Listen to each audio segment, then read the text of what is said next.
I think that stopped the YouTube recording and started it back up. Legacy does take a little bit longer to actually find a match for. Part of the reason why I was trying to do brewing in addition to it.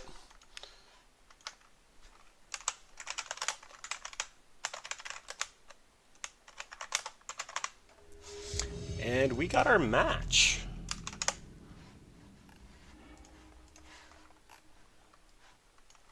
I will go update the highlight cards and everything later, but in the meantime, should hopefully get an overlay here. We would love to play first with this deck. Oh boy. And this hand is quite good if we don't get wastelanded or they don't kill our Dryad Arbor that we go tutor. But basically what we're looking for is a way to get this Sylvan Library out and have interaction. Yeah, this has to be a mulligan. This is slightly better. I do not need another Squirrel Nest though. Oh boy. Look at that horribleness. So, run out the Verdant Catacombs. In Legacy, you can fetch without worrying about taking a shock. So, we can kind of see what opponent's up to. Odds are we're going to be wastelanding them this turn. But I'm still trying to get my deck list live on the website. Alright, so it's looking like lands, which means we have to hold this wasteland until they try to go for the Merit Lage combo, and our Liliana's Triumphs are actually going to be live.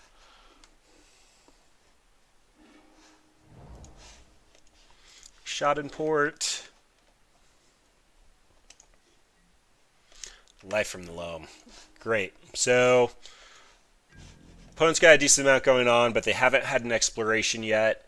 I'm going to be Cabal Theraping, and I want to go get my Bayou. So odds are opponent's going to end up having a Wasteland for us, but, I mean, we need the Black Source, and of course we draw one.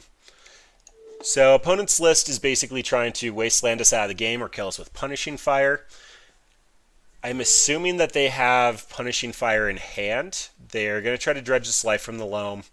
They likely don't have another Mox Diamond. So I'm going to go with Punishing Fire just because it can kill basically everything we're working with, and they haven't shown us the Grove yet. Alright, so pretty decent read there, but they do have the combo, which means they can run out Thespian Stage. Alright, they're at least 2 turns away, but they also have the gamble, so yeah. Hopefully we draw the Liliana's Triumph. They've got their engine going, which isn't great. They are a graveyard deck.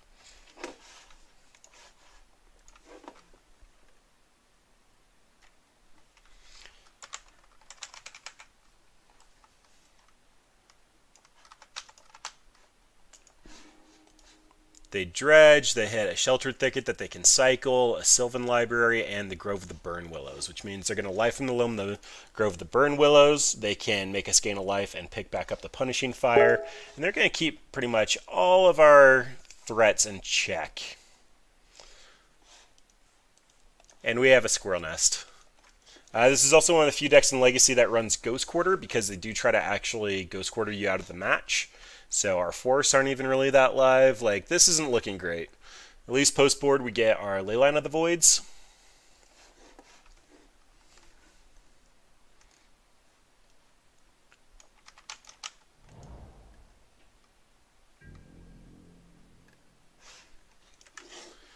And they ran out the Thespian Stage. Something good? Something kind of relevant, like the Scoos? Yeah, so that's fine. Squirrel Nest wasn't going to do a whole lot there. Unfortunately, though, this means that they get to untap, run out the Merit Lage, and I have Wasteland. They can also port me down. So many things not good. So many things not good. Let's just close out of that. I keep clicking on the wrong thing.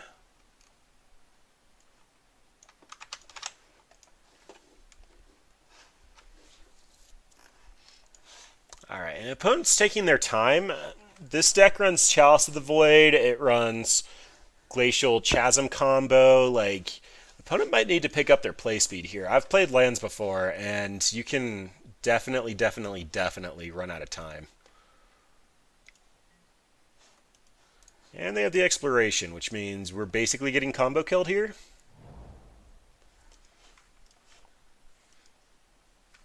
Yep.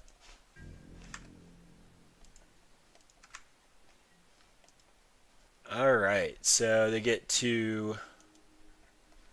I guess they didn't want to. Alright, well, this Wasteland's going to keep them locked down for a minute. In the meantime, Rexage, blow up Exploration.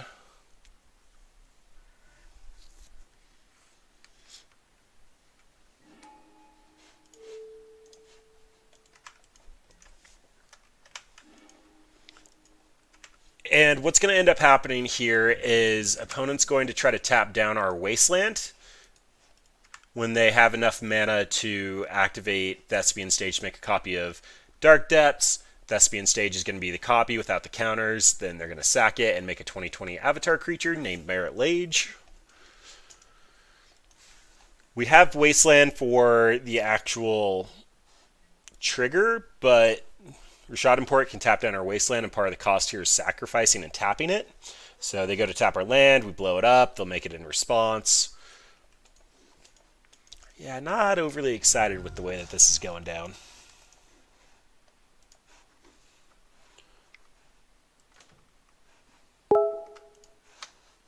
But, in the meantime...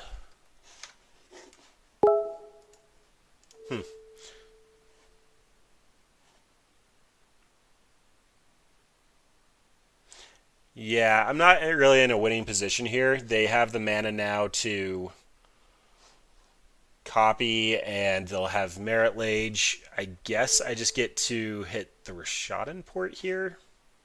Yeah, whatever. I'll just make it so you guys can actually see the combo. Yep, so they become a copy. This Merit Lage has no counters on it. So they sack it, make it 20/20. Indestructible. So we have Karakas to draw into, we have Crop Rotation, we have Liliana's Triumph. Ugh. So bad. Alright. Well. Good to be lucky.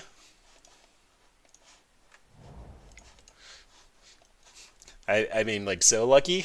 So very lucky.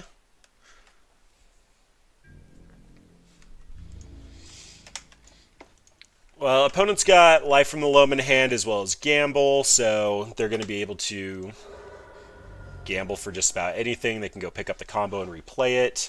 We really need to find a Karakas before they find a Wasteland. But we did buy a little bit of time there. Meanwhile, I need this guy.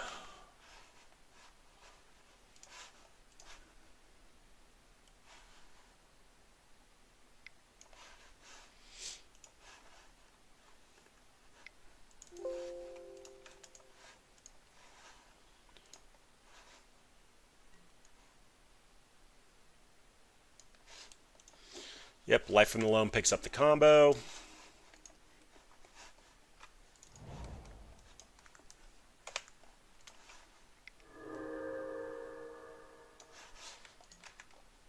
There's the Punishing Fire.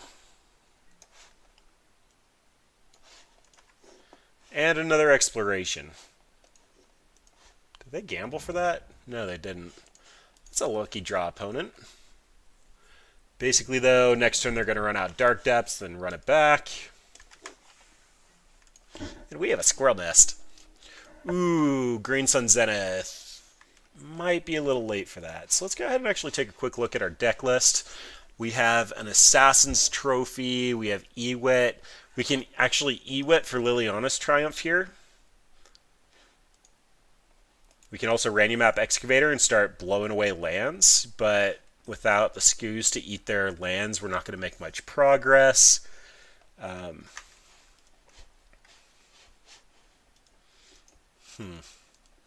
We can't name a land card.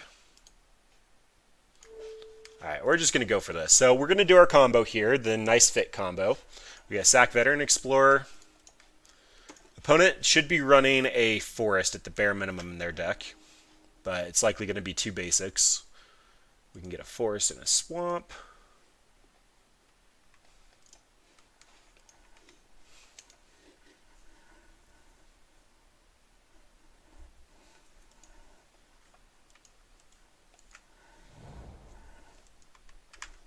And we know about the gamble.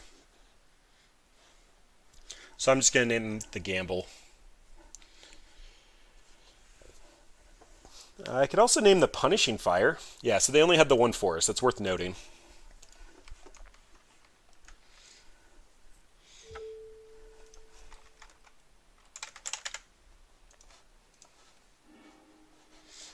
Yep, knew their hand.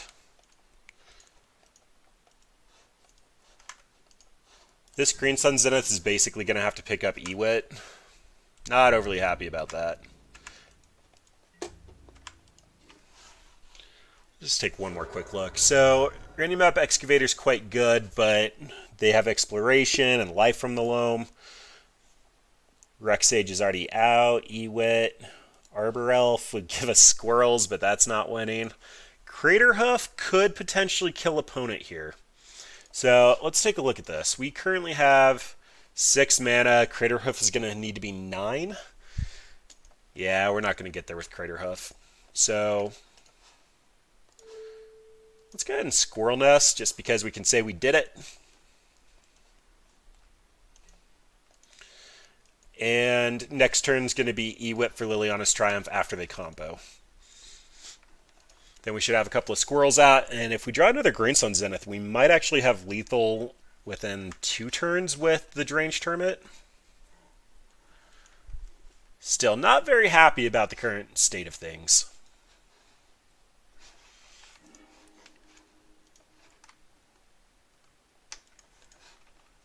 In the meantime, though, still updating the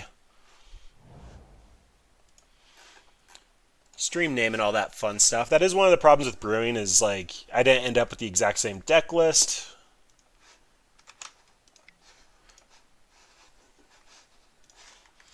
Thespian Stage makes a copy of Dark Depths.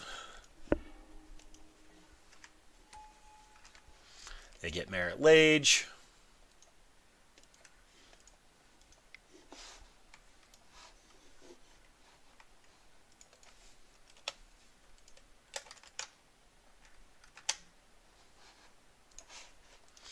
Life from the Loam picks back up the combo.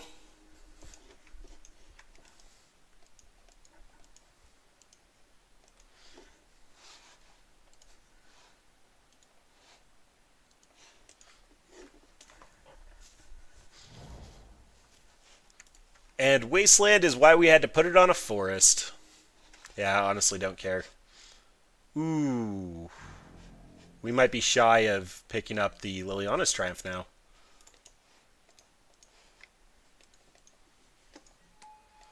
So I need a land. Deed's not going to cut it. And this is where we see the flaw with the squirrel plan. So Green Sun Zenith for 3. Don't have enough. I can Green Sun Zenith for Scoos and stay alive for 1 more turn. Pernicious Deed won't actually solve anything.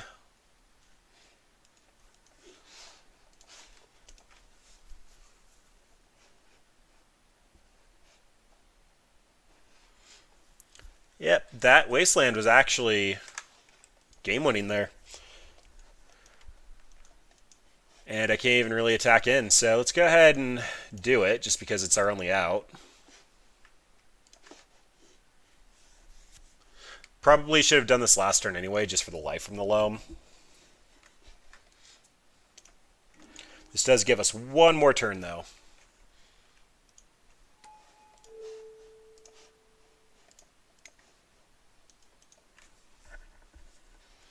And because I do still technically have an answer, I'm going to eat the life from the loam. I wanted to make squirrels, but... Oh, never mind. We're just dead. They can Grove, Punishing Fire us. Yeah, that's game. Sorry, should have seen that. All right, Leyline of the Void definitely comes in. This is going to make it so that their loam shenanigans turn off. Abrupt Decay to hit. Exploration's definitely a consideration. Golgari Charm can hit. Oh, for some reason I keep thinking that this is the one that can exile from the graveyard, but I believe that's exile their graveyard, but I think that's Rakdos. Choke doesn't really do anything here. Tireless Tracker is actually probably coming in from their side, but this is a good way to get card advantage. I'm probably just going to add 1N as a tutor target. In this matchup, we can cut a Arbor Elf. Honestly, I can't see that doing much. Neither can Chatter the Squirrel. Craterhoof still our best win condition. Maybe a trim Deranged Tournament as well. The odds of this sticking around and actually being relevant just don't seem that likely, and these cards are just fantastic. We can give that a shot. There might have been an argument for Abrupt Decay, but it'd probably look a little bit more like this. They're not going to have basics to tutors, so that's actually still quite good. Crop rotation for their Wasteland / Ghost Quarter. Actually, yeah, I think I like this a little bit more. Let's submit like that. Just because they do have Ghost Quarter, and Ghost Quartering a Squirrel Nest land is just so bad for us. So very bad. We don't have a ton of ways to deal with a 20/20 at instant speed. Each player sacks 2 creatures is quite painful. We do have 3 Wastelands, though, and we have Leylines. We do have Hopes and Dreams. They're not gone yet.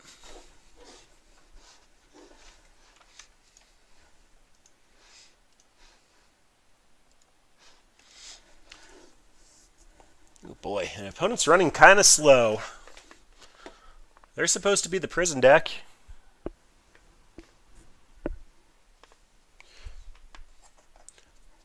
Overall, though, if it hasn't been said yet, Squirrel Nic Fit is going to do poorly. We might have some interesting games where we have some interesting decisions, but our cards don't have the power level that they need to actually take this over. If we do look at any of the other Nic Fit lists, they end up having like powerful planeswalkers or just giant threats or cursive things. Ugh, this doesn't go anywhere. We don't have a way to sack the Veteran Explorer. So that's a mulligan. Ooh boy. And that doesn't do much more. Opponent just starts off on a Wasteland. We lose with this hand.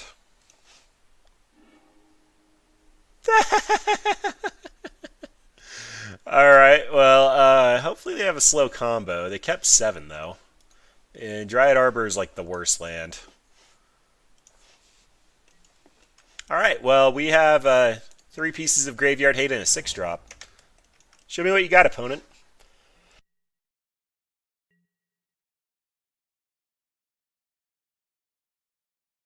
It's going to be a turn 1 Wasteland, given the fact that we mulled to 5. And 2 were Leylines. Yep.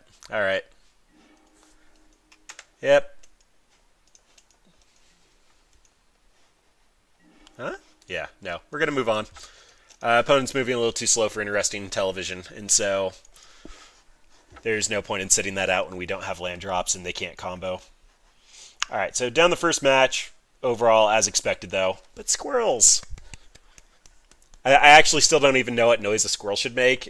I know it's called chittering, but other than like, I don't know what that would be. If I actually pull up the other list that I was working on, the main change is I had 3 Squirrel Nests and 1 Deranged Tournament.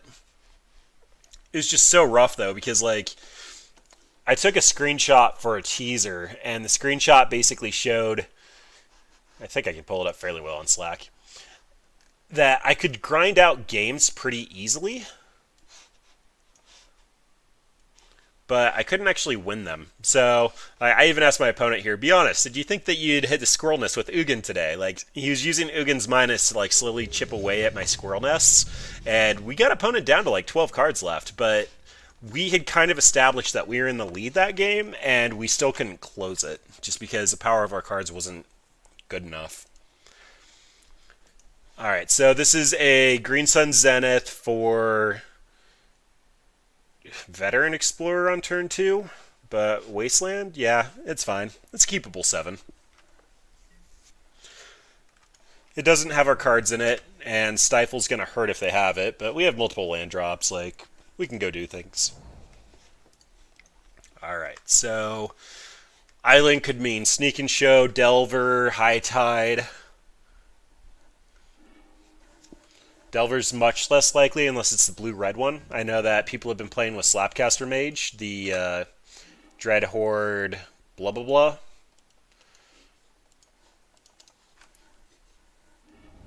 The guy that allows you to cast something from your graveyard equal to his power when he attacks from war. Alright, I'm expecting a Daze here, but still going to go for it. We ended up drawing the Cabal Therapy, which is the other half of our Nice Fit combo. Ooh, okay, well, he lived. If this is High Tide, they're going to be ecstatic when I kill it.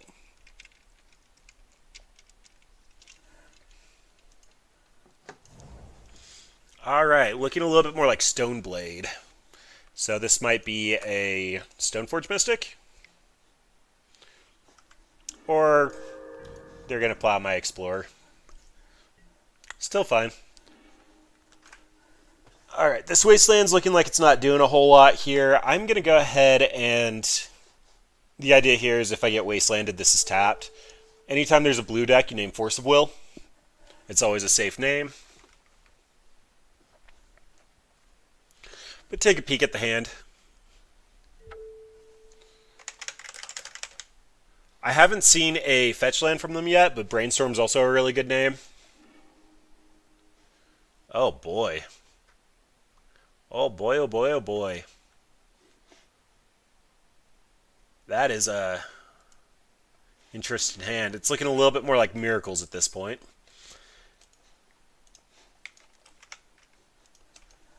I'm really considering Assassin's Trophy in the Plains.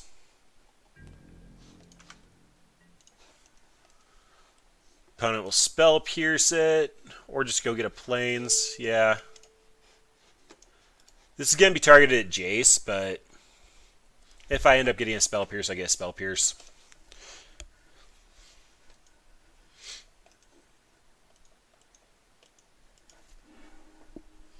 Oop, they let it go.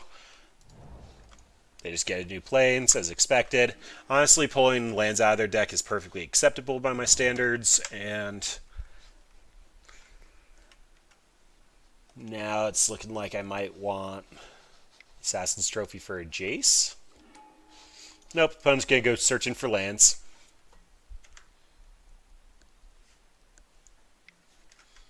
You do, you opponent.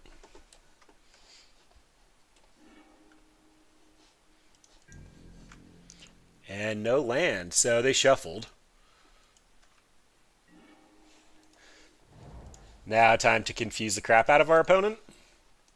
Deranged Hermit for all the squirrels.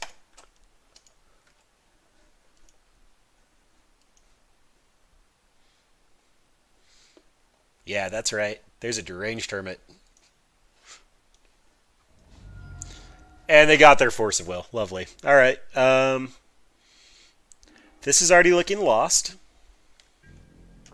But opponent hasn't quite found their last land yet, so we have a minute. They force pitching the Spell Pierce. And there's the True Name Nemesis. Alright, so it is basically Stoneblade, and they didn't do any Tundras or Flooded Strands.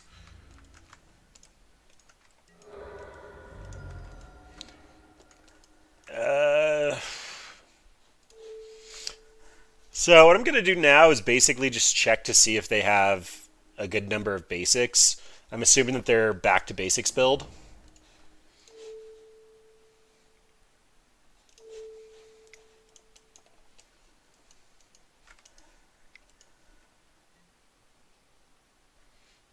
Yep, you brainstorm away.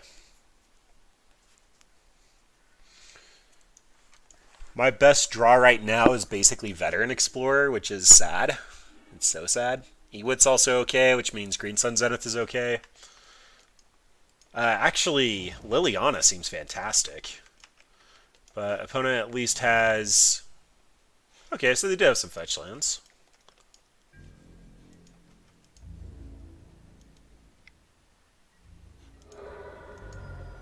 So you Jace, I Lily. I'm okay with that.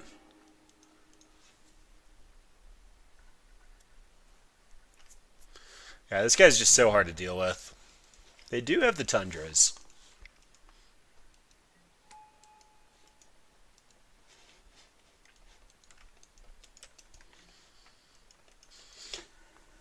Yep, opponent goes up to 4 cards in hand. A little sad for them that they couldn't brainstorm before fetching, but...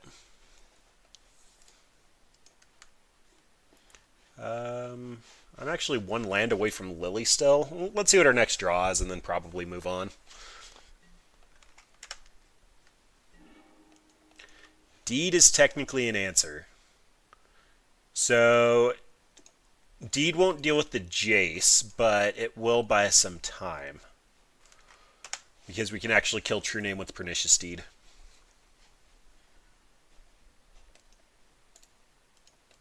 I should have wastelanded. That was missequencing on my part. Now if they just jam up Plains, then they can Council's Judgment away the Deed.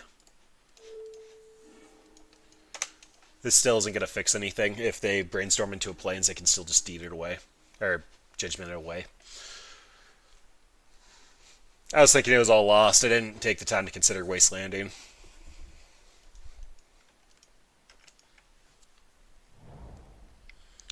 They're red? Okay. Stoneforge is a shuffle effect after the brainstorm. Quite powerful. And they took a Jite.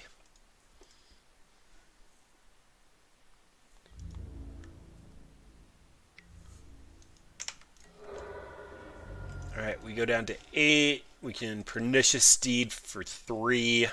Follow it up with a Squirrel Nest next turn. I've been in worse positions.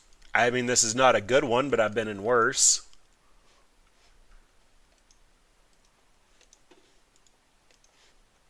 Jace is out of hand. At least one of these Council Judgments have probably been shuffled back in, but... yeah. Not liking where I'm at.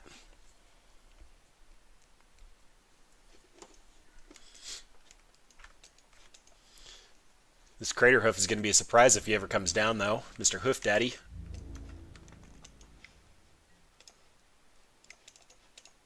May as well go all out. Not doing anything else with it. Who knows? They could flash in a Venzer.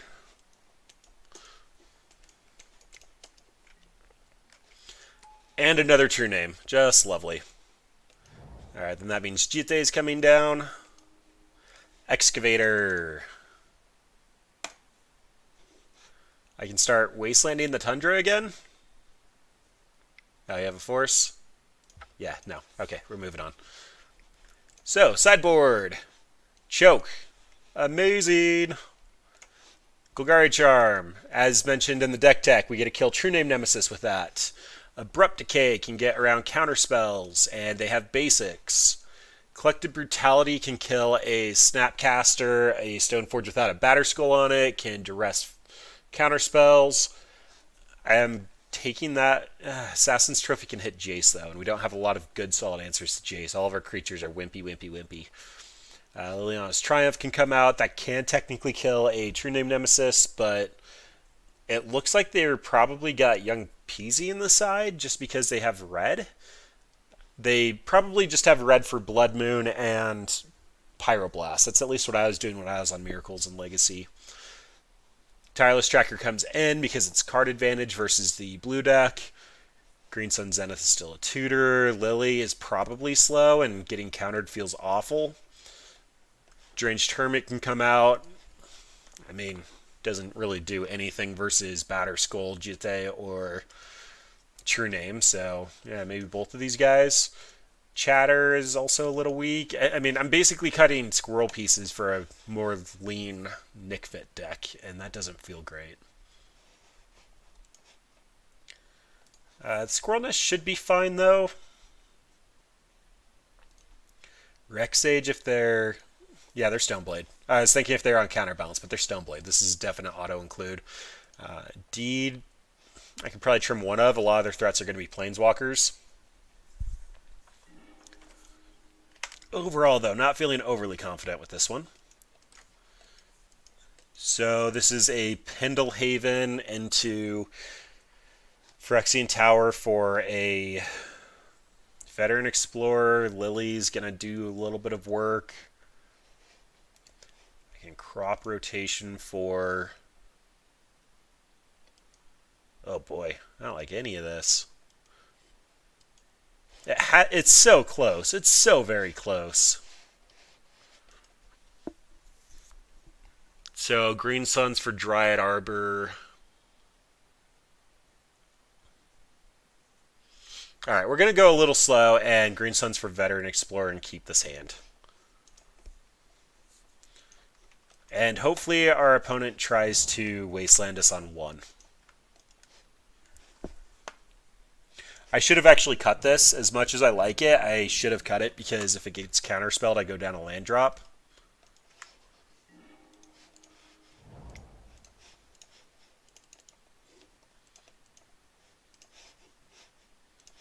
Yep, Green Suns for 1. Get the Veteran Explorer, and opponent's probably going to Swords it.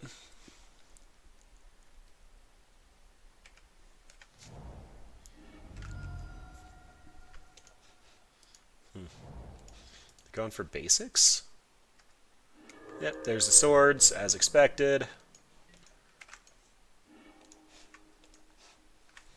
We can't even Ewit to pick up the... Oh boy.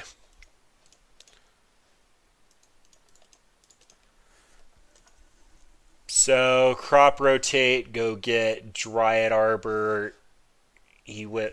No, Dryad Arbor doesn't work.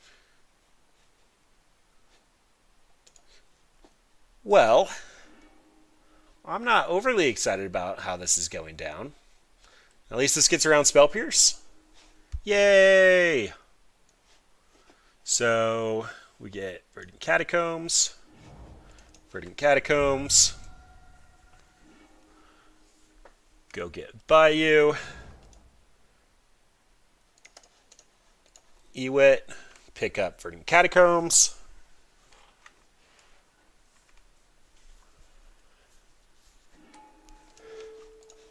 And now we have double black for Lily. Not that... I'm expecting an opponent to Blood Moon us here. I don't know, though. We're Nic Fit. You have to take the Blood Moons out versus Nic Fit, I assume. Like, my entire job is to go get basics. Is it back to basics? Oh, it's a true name. Honestly, that's fine. We have a lot of stuff that can deal with that we can draw into. In the meantime, though, Lily Last Hope's going to buy us at least 2 turns.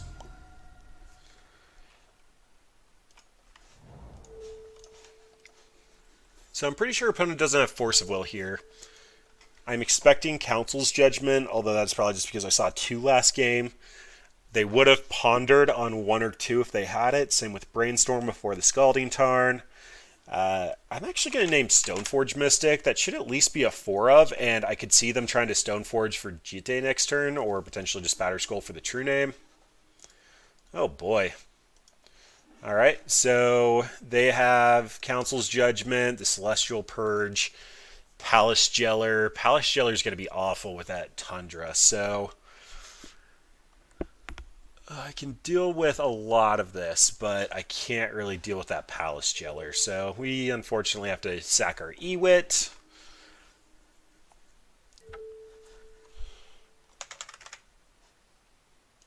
We're not going to be able to get around Monarch with this deck. It's just not going to happen.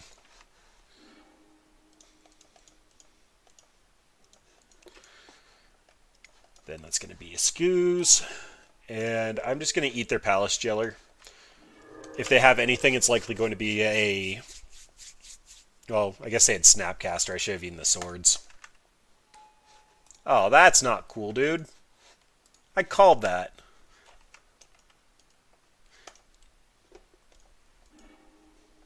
Alright, Jite is actually fine. This means Snapcaster can't come down and swords my scoos. I'm actually on slightly faster of a clock than them. Oh, that's actually fantastic. Oh, but I don't have enough mana.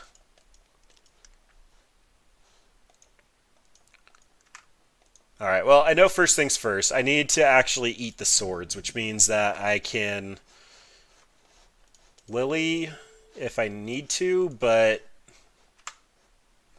I think I just hold up Golgari Charm / Abrupt Decay. That's such an awkward land. That's actually fun by my standards, so let's go ahead and eat swords. And then when he goes to equip the Jitte, I can Golgari Charm it away. Snapcaster's not doing much in hand.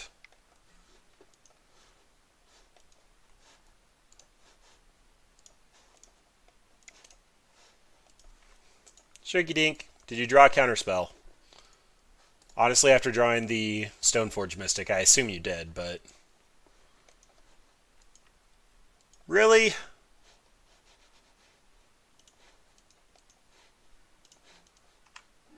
Okay, that's more like it.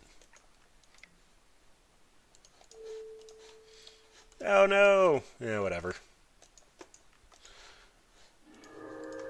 So they had the other swords, means the Snapcaster's back online. Lily's just going to eat the Celestial Purge, but I can pick up Ewit first. Seems fine.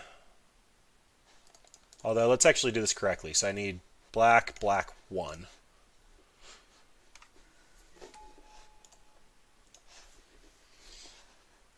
Pick up something fun and nasty. Oh, Rexage. That's a Rexage. Oh, no, it's Ewit. I have the Abrupt Decay. Alright, you do you, opponent. Kill Lily. And unfortunately, we're seeing that this deck can actually work without the squirrel cards in it. Not the takeaway I wanted today.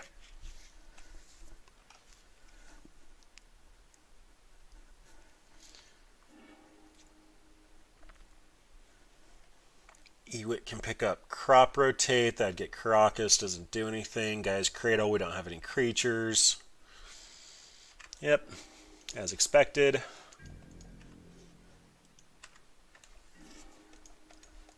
Oh, that's a fun one. Is that a good card? I think that's a good card.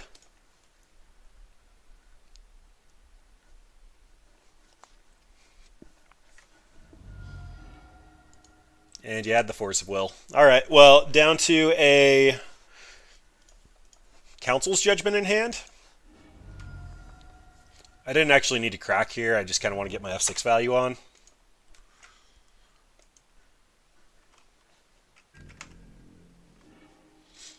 Cabal Therapy. It also seems like a pretty good one. Let's name your Council's Judgment. And a Flooded Strand. Alright, so opponent doesn't really have anything going on. That means I get to Ewit, pick up the choke.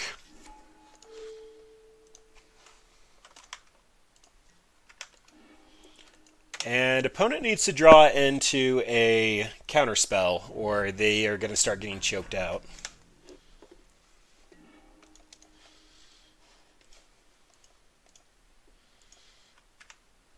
They ran out their Flooded Strand. So I don't know what's in hand. I could be safe and flash back this Cabal Therapy, but this is my only clock, so I think I'm just going to take... they can hardcast Force of Will, though. Yeah, unfortunately going to have to do this.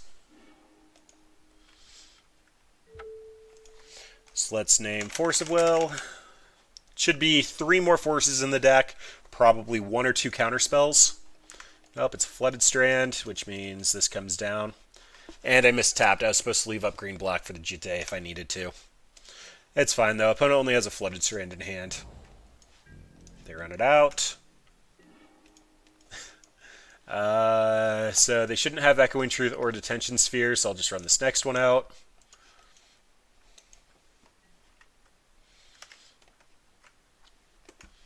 And this Assassin's Trophy is actually looking very tempting versus this Plains. Green Sun Zenith, what can that hit? So I can go get... I can actually just go get Random Map Excavator and start shutting off their land drops. Alternatively, go get... Skoo's already got exiled. Rexage is in the yard. Ewet is in the yard. Random Map Excavator. Deranged Hermit. Oh, that's the old one. So Deranged Hermit. And I think I trimmed that. Yep. Alright, so let's go get Random Map Excavator. At least start playing my Verdant Catacombs from the yard. Lame. Lame. Alright. Well, now that island is untapping. They found a disenchant. It's only one, though.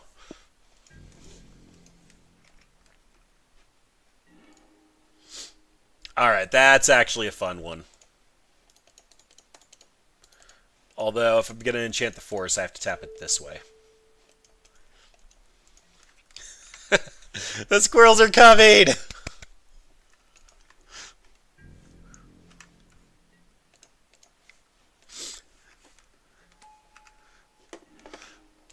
The squirrels have arrived. Alright, and now we have enough mana with the Phyrexian Tower. Again, I can start Assassin's Trophy in the basics. I don't see much of a point right now. Like right now, we're going to be getting a squirrel every turn while opponent's looking for some action. We have plenty of interaction in hand. Probably should have ran out the Crocus. I don't think they have any actual creatures I care about. They shouldn't have Thalia. They shouldn't have Teague. In the meantime, though, the squirrels are coming, man. The squirrels are coming.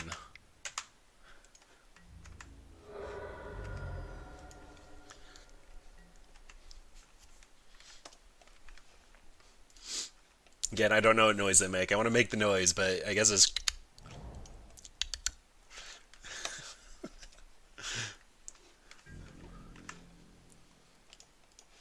Squirrels!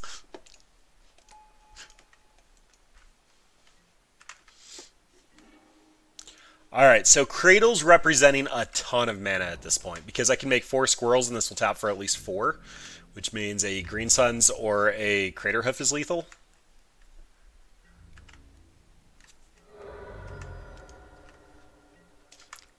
This is just a bad Pyromancer.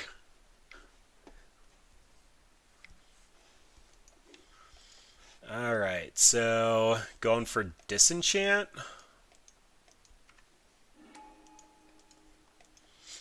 Yeah, it'd be kind of nice to still have a Skoo's.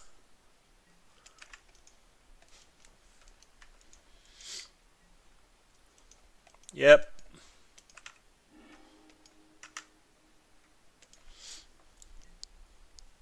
But the squirrels. I'm actually mildly surprised he didn't go for the Squirrel Nest.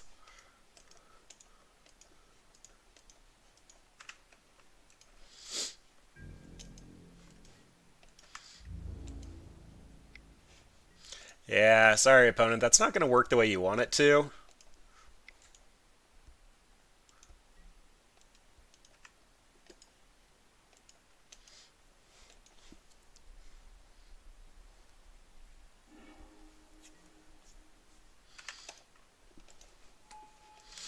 So the way GTA is worded is whenever it deals combat damage, so I'm going to go ahead and block with the squirrel and then sack into Phyrexian Tower. Again, nice fit.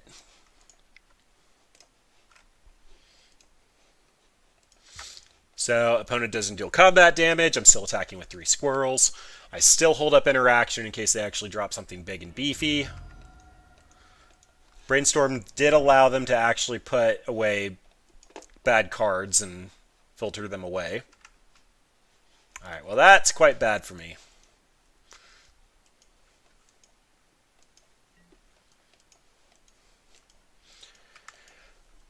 But there's still plenty of things I can draw. I guess that's fine.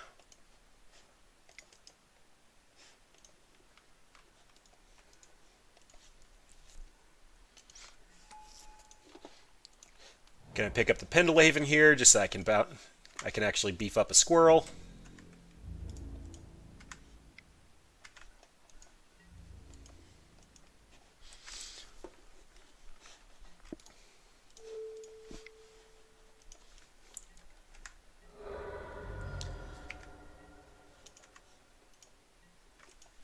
And the Abrupt Decay can't get countered, which is why I've been slow rolling actually having the counter spell.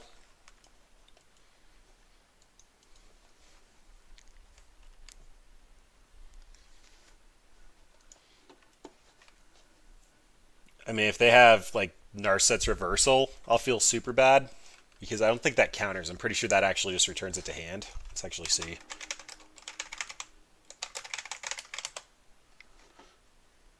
Copy target instant or sorcery spell, then return it to its owner's hand. Yep.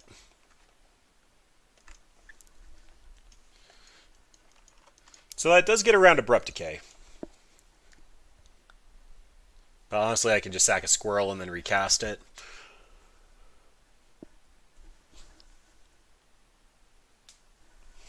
True Name can't get in. Snapcaster won't resolve damage. Again, we're going to have some interesting board states, but I'll be very surprised if we win this because opponent has a True Name on board.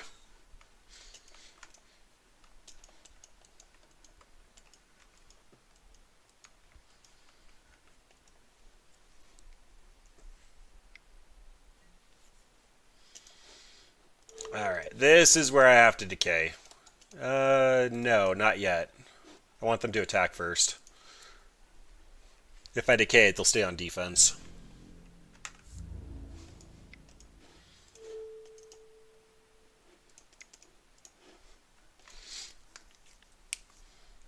Yep, I'll take 3, then I can get in for probably lethal, unless the opponent actually has something. They're probably counting on gaining life off of this or shrinking my squirrels.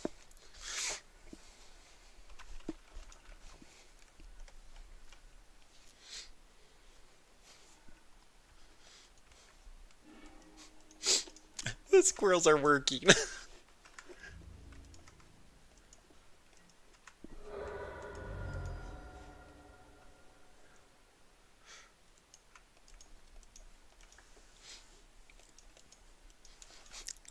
I really want to see how this ends.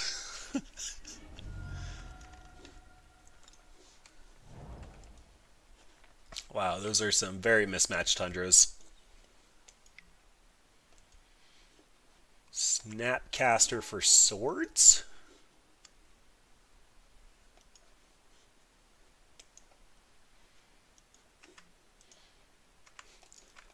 So probably taking out the excavator.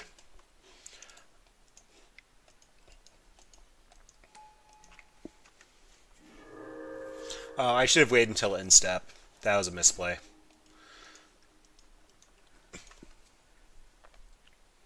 Alright, so I can Cabal Therapy. I don't know what opponent has in hand, and honestly, I don't think it matters too much. I can Assassin's Trophy away 1 and grow with Pendlehaven, so I'm going to go for the line that actually can win me the game here. If I give them a land and they can swords or something... Okay. We took a game! I honestly didn't think that was going to happen. Alright, so that did go pretty long. I really want to resolve this Liliana. It would be significantly easier with the Rector set. So, card Arena Rector. We can use a lot of our sack outlets to sack Arena Rector to go get a Planeswalker card, and this Liliana feels really well suited for that. But we wanted to do Squirrels today, not just Arena, Nic Fit, or Nic Fit, or anything along those lines. We wanted to do Squirrels, and we have a lot of good cards for that. Opponent does have Choke. They have Disenchants for our Squirrel Nest and for our Choke. Pernicious Deed is able to deal with their Stoneforge package. I think I want one of these as a tutor target, and I'm probably okay to trim one of these because of Disenchant. Not super happy about it. I'm not expecting to take many matches. Like, we did take one match, so we're already doing about as well as I was hoping we would do. This is a Catacombs into Cabal Therapy. I can take something of theirs. Sylvan Library is game winning in this, so I'm willing to try to jam a turn 2 Sylvan Library and hope that it's good enough. I'm also mildly surprised opponent left in their Force of Wills. I guess we give them enough lands that they could hardcast them fairly reliably, and we only have a couple of payoffs.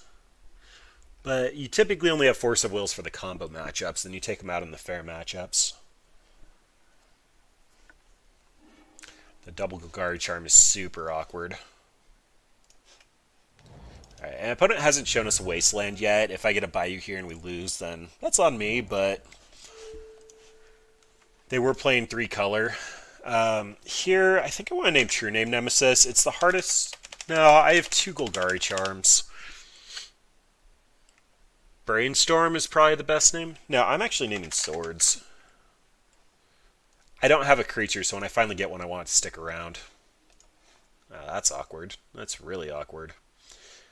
Now, if I try to do this other Cabal Therapy, it's not going to work because they have a Brainstorm. And they have a Spell Pierce for my Sylvan Library.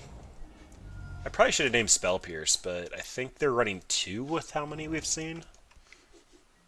Oh, Stoneforge is fine.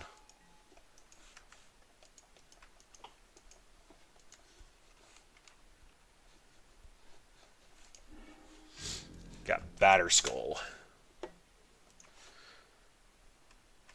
Okay, so I can Cabal Therapy name Batterskull. That's probably the smartest thing that I can do.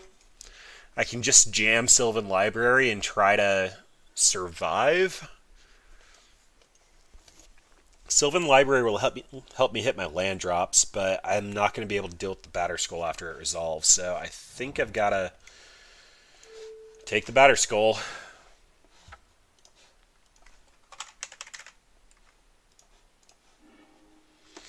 Yep. Oh, they have a Static Caster. Well, on the plus side, I can sack whatever squirrel they target with the Phyrexian Tower.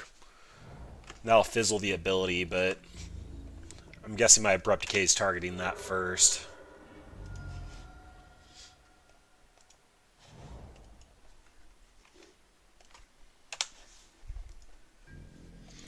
I can't really do anything here because... Okay, that's an aggressive Brainstorm. I don't like that sequencing. They don't have a fetch land, and they're probably just going to Brainstorm lock themselves. They're only going to see 1 new card off of that.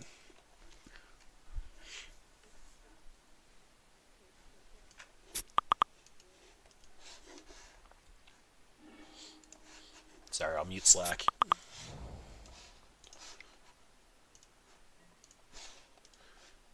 There's a Jace.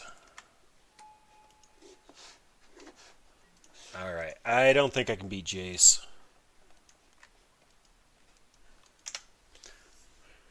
I do get a Sylvan Library here.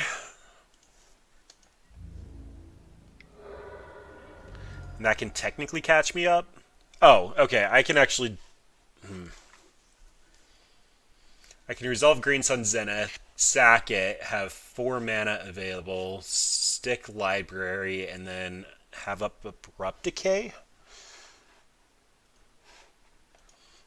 Well, I'm going to flex the power of Nic Fit here. Assuming they don't have a Force of Will.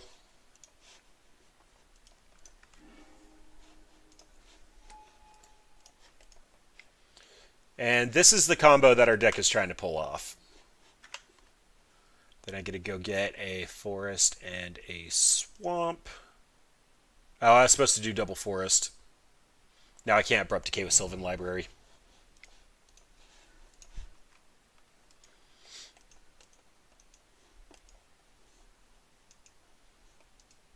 But now they have to have Council's Judgment to get rid of my library, otherwise they're going to fall really far behind. I can also stick Squirrel Nest through a Spell Pierce and then use the land to create a squirrel.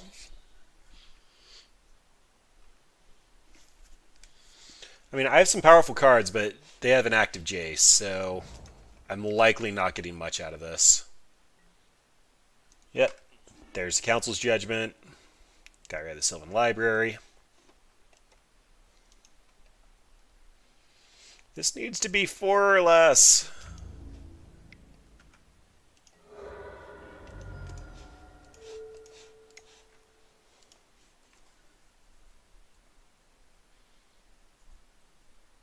So, Cabal Therapy here means they're probably going to stick to Static Caster. No. Okay, well, Static Caster's an alright Abrupt Decay target.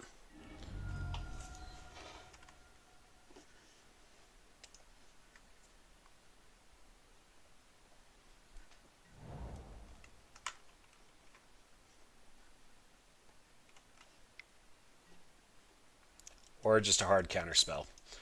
Alright, that's fine. I'm not overly excited about hitting a swamp with this in case we draw our Arbor Elf, and this is going to get Spell Pierced anyway, but I'm... Oh, they got rid of their Spell Pierce. Alright. Looking for a Force of Will for Squirrel Nest. I feel like that's worth noting. And they didn't get it. Okay, I know they don't have the Spell Pierce, so... Going for Council's Judgment on Squirrel Nest? That's adorable.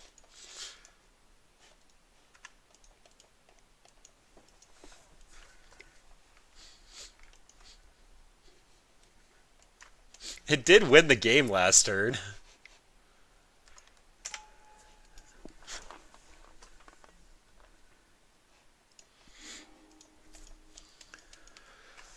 And these Golgari Charms aren't doing me any favors. Still haven't seen a True Name Nemesis.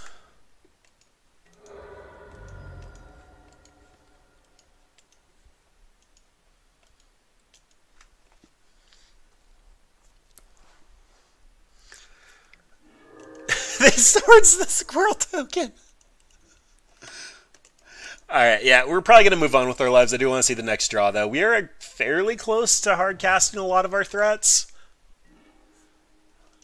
Green Suns for Ewit is the first thing coming to mind. Rexage isn't going to do anything. I can't get the Deranged Hermit. Arbor Elf won't do anything. Veteran Explorer will get me lands, but I don't think he'll get them lands. Skoos is actually a threat. So Green Suns for Skoos, get it countered, move on. Although... I've played this game before. Why do I keep messing up this bad? That way.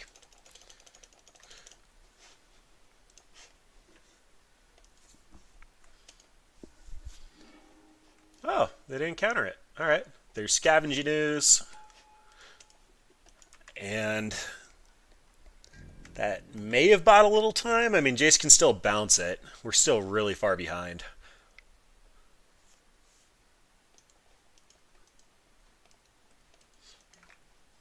Palace Jailer. Alright.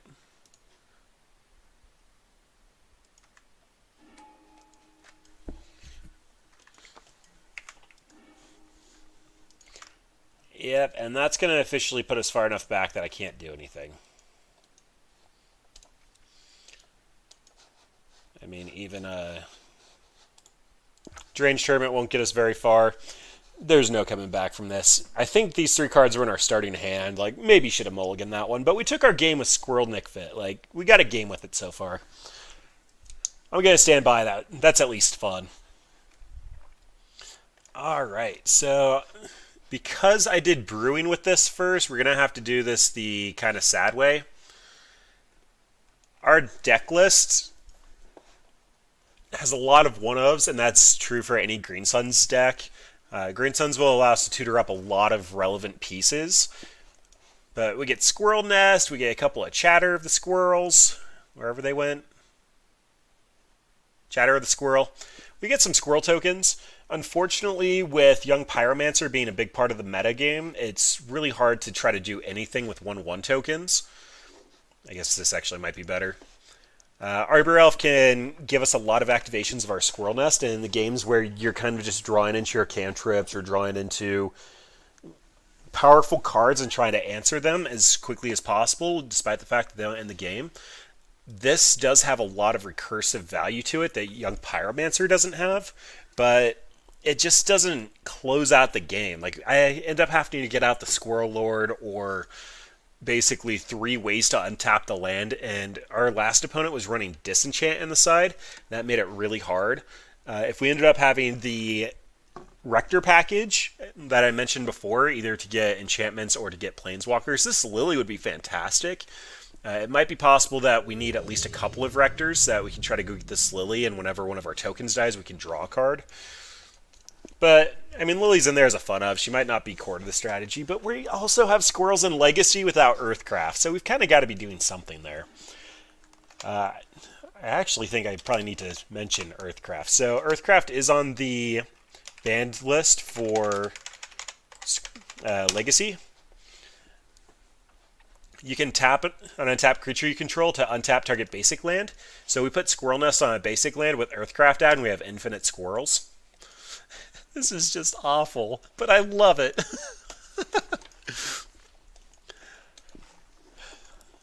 This is on the banned list, though, so it's really hard to...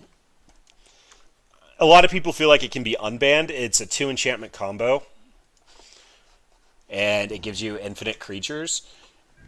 It might be just slightly too powerful, but I'm excited to see it come off the list. Like, this is as close as we can get with the Nic Fit package, and hopefully be able to sack squirrel tokens and discard cards. And it's been really hard to get ahead in any of these matchups. Unless our opponent's missing land drops, we might take another match. Especially with this Wasteland. If they're blue-white again and they play a Tundra, we're going to be doing pretty alright. Sorry. So I'm actually supposed to stop this on my I'm supposed to fetch on my upkeep. It's slightly more preferred in Legacy, where Modern you want to do it at instep. As far as our current board state, I want to run out the Excavator. Our opponent doesn't know about the Wasteland yet, and they probably have a Swords, but this will at least allow us to start Wasteland locking our opponent. Yep, they have the Swords. And now I can actually Squirrel Nest the Forest as opposed to just running out Squirrel Nest for no value. And this is looking like Death and Taxes. But they did get locked off their land, so who knows. Ooh, another Squirrel Nest. Alright, fun's about to start. Yay, squirrels!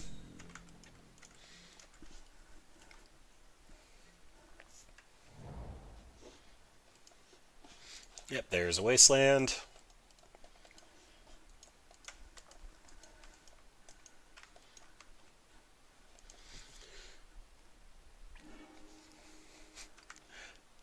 Funny enough, with the Pendelhaven, our squirrels can do some damage versus the Stoneforge Mystic. So they're using Instep to flash in the Jite just in case we have interaction. Smart.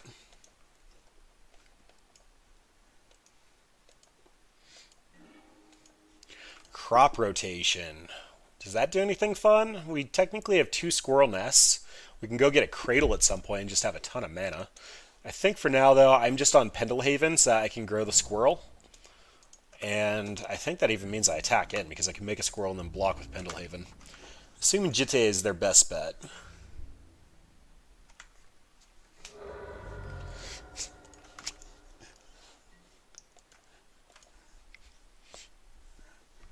Yep, Jite comes down. So they actually need to get a real threat out, otherwise I can just kill the Mystic with a Squirrel token.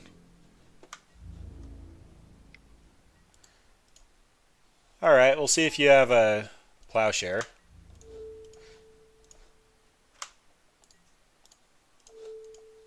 Grow, my little squirrel!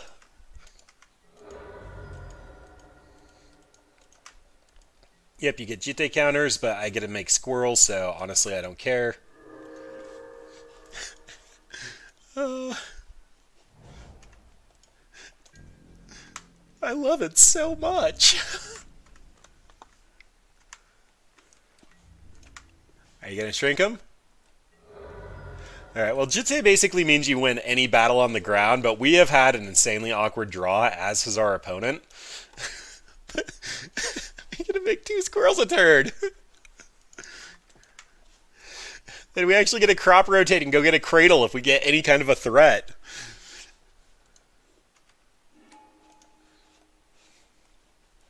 Okay, you should have flickered the forest. But whatever, that's fine.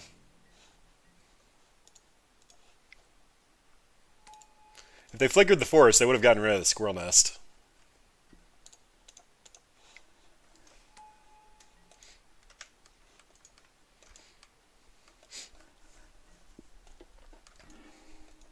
Oh, oh boy. What do I do here? I mean, the Jite can just kill the deranged hermit, and then everything's going to shrink again. So I think I'm on Swarm Yard. Opponent's also been off their land drops. I probably should have wastelanded them a while ago. But I think right now it's probably Swarm Yard, and then I can regenerate whichever one they block.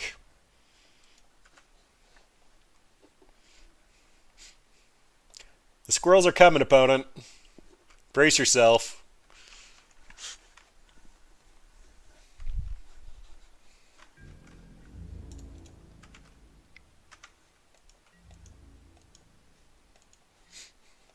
Alright, so opponent doesn't want to block. I'm going to try to grow one, see if we can use up a counter. Yep. Honestly, I'm still okay with that. No, they're going to shrink the other one. Alright. So this Flicker Wisp long-term will be a problem. As long as this doesn't have counters on it, though, this Deranged Hermit's kind of a threat. Because I'll be swinging in for 6. There's nothing I can do here, right? We have a couple of utility lands. So we have a Dryad Arbor, a Phyrexian Tower, Wastelands. Yep, nothing I actually care about yet. So we'll take our hit.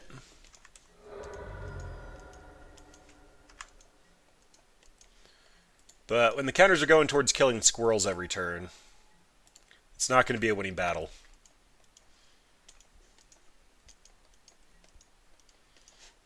And I'm so tempted to crop rotation, but if I get a cradle...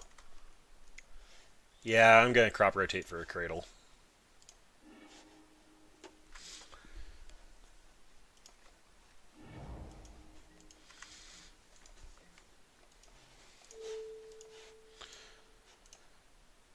Let's see what you got, opponent.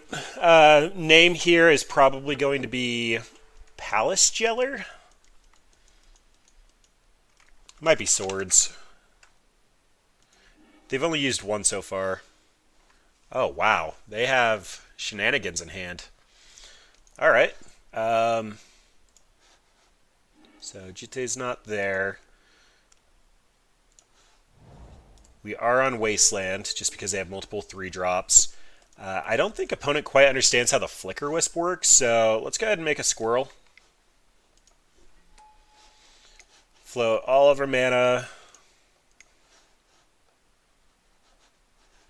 But let's take that Flicker Wisp out.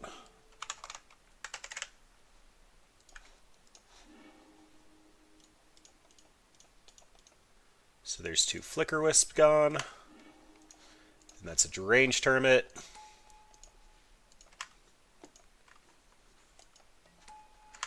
The squirrels! It's working! And now if they go to kill the Deranged Hermit, I can Pendelhaven it. They'll still have to kill the Deranged Hermit with the other counter, but...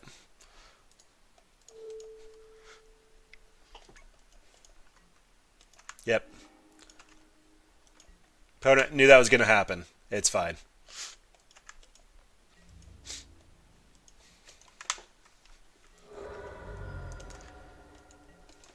Alright, so Mother of Runes, Thalia, Sword of Fire and Ice. Mirian Crusader's frustrating. It's protection from all of our colors.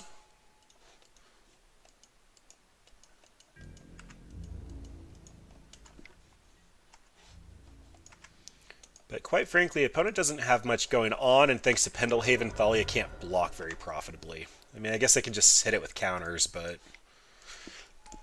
2 squirrels a turn.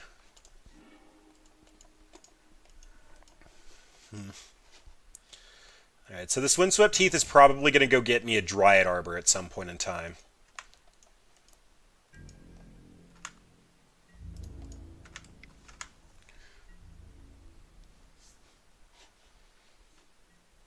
Yep. You're going to shrink it with the Jite. You're still taking 7. Roll 6.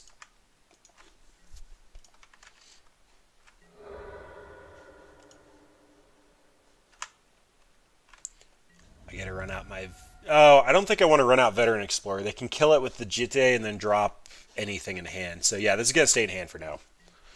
Do not want to give them lands when they're stuck on 2. I am realizing how bad of a mistake it was actually going and getting... not wastelanding them when they got their Caracas. That's bad.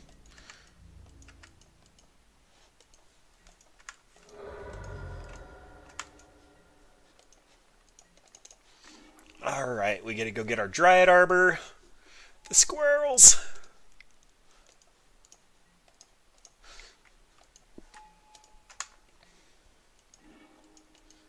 More lands. Fantastic. Alright. Well, attacking in for 9. Trying to do as much damage as possible here, but...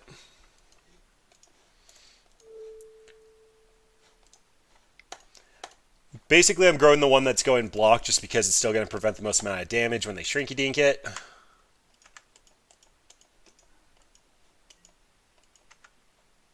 Oh, wow. They're going to let me kill their Thalia? That doesn't seem right. I also got to regenerate this squirrel.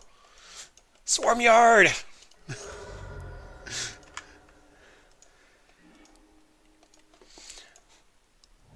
Alright, well, 2 more squirrels coming down. I need a sack outlet for the one that is going to get blocked by the Batter Skull.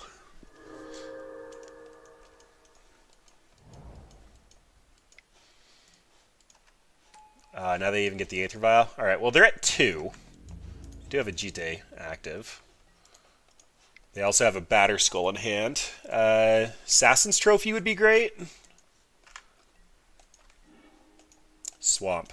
Alright, they're still going to be able to land their Batter Skull, and then it's going to have Vigilance. I think I'm actually still lethal, because they're only going to gain 4, and I'm going to hit them for... I'm only going to hit them for 5.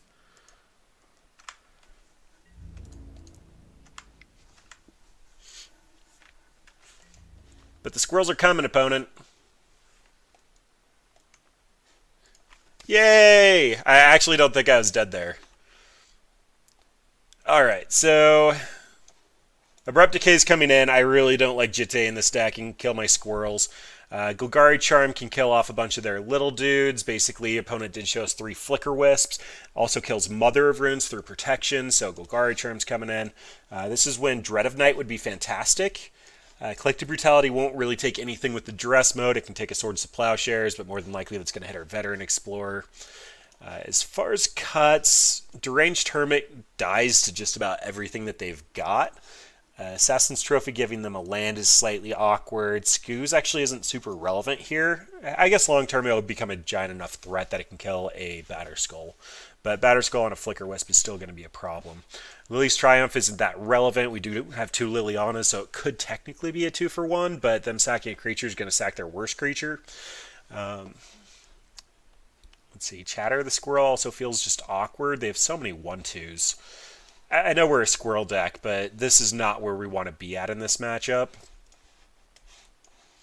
I mean, that seems relevant. I mean, the only reason we took that one was because opponent was stuck on 1 land for 2 turns. This is a crop rotation if I need it, an Assassin's Trophy on a threat, but an active Sylvan Library and a Cabal Therapy for their Stoneforge. That's good enough.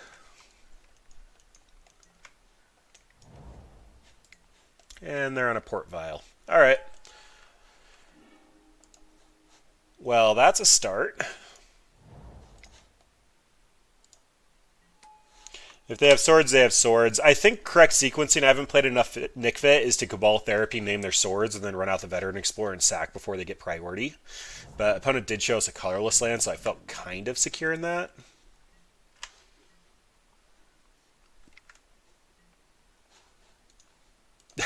Do I crop rotate here? That's too cute. That's way too cute. Oh, I should have.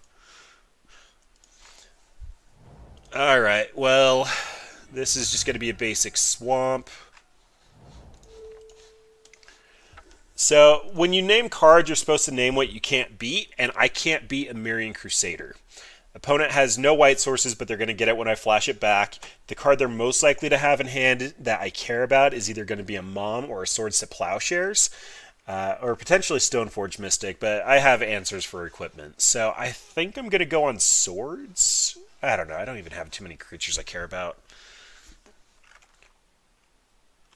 They would have activated the Aether Vial if they had a Mom. I think the 2-for-1... I have answers for this. Let's just go Sword. Ooh, interesting cards here. They did have their white source.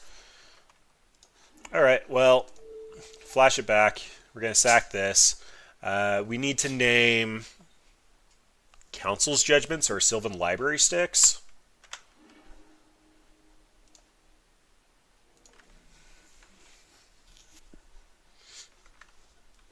And then we're going to be looking at a Gideon, but we have Assassin's Trophy.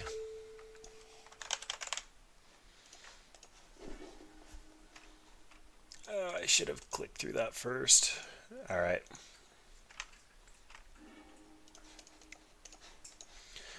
Then Sylvan Library is just going to run away with the game for us, so we're happy with that.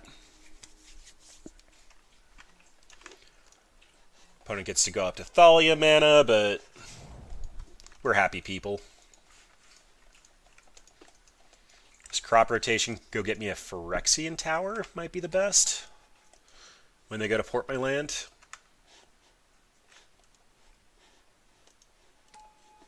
I don't know. I don't really have anything I care about here. Probably just going to be the Assassin's Trophy.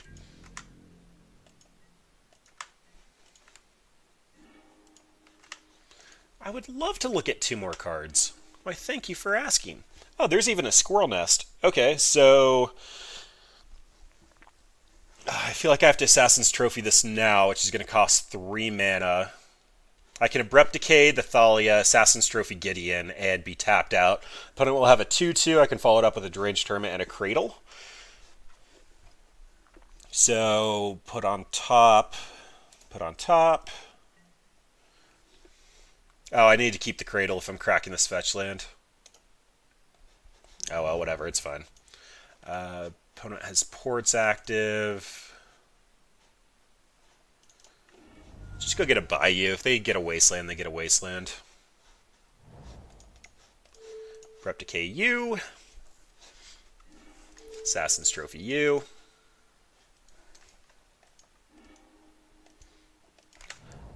Opponent has an active 2/2, a Vial in hand, and an Unknown.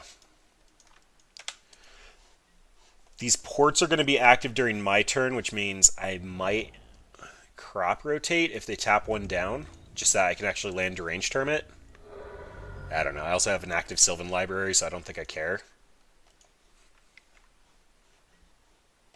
Yeah, I mean, tap down 2 things. I'm happy with 3 mana.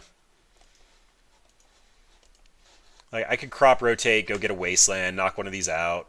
I don't really care. I'm happy with a lot of these. So, Golgari Charm's not doing anything active at the moment. Skoos can grow immediately, big enough to block this Knight ally. Yeah, put on top, put on top. I don't need to pay life for any of this yet. Then this should keep opponent's Knight ally back. I still have up crop rotation if I need to go get something. Squirrels are coming, opponent. Unless you do that. If you do that, they're not coming.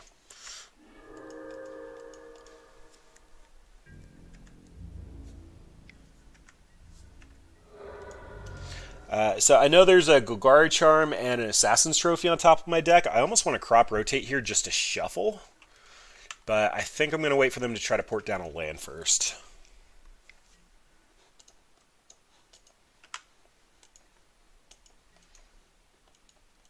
All right. The question is, do I move to draw step? Huh. What do I even want to get? So I can go get a Caracas, a Pendelhaven, a Phyrexian Tower, a Swarmyard, or a Wasteland. I don't think I care. Whatever. We have an active library. Opponent's on nothing.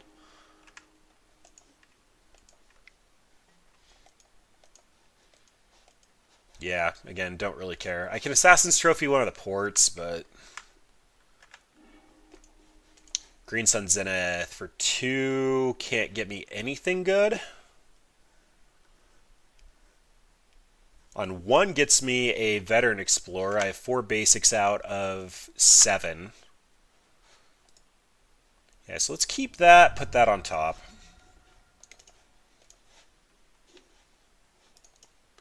Although I want to leave up green for the crop rotation just in case. Go get Veteran Explorer.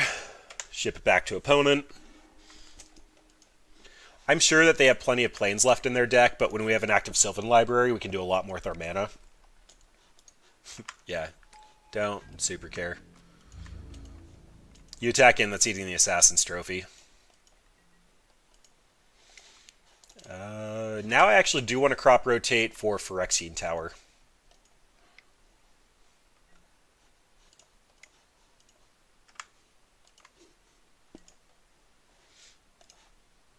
Yeah, why not? Still don't want that Golgari Charm. Phyrexian Tower will give me a sack outlet for this Veteran Explorer, as well as give me a shuffle effect if I don't like what's on top of my library. And I do actually want to Assassin's Trophy the Sarah Avenger here, so I'm okay floating the extra black. It also makes my opponent's Rashad import significantly worse.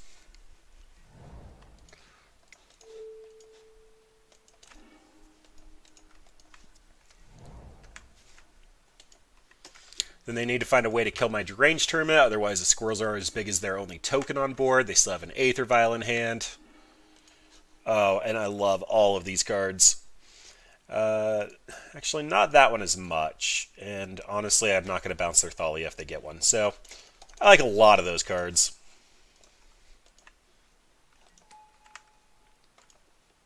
I'll also get a... yeah. The Echo with the Rashad imports, I guess I actually have to tap for the Echo before they start Rashad importing down in my lands. Cradle, though, means I gotta go get a Crater Hoof, squirrel out the opponent.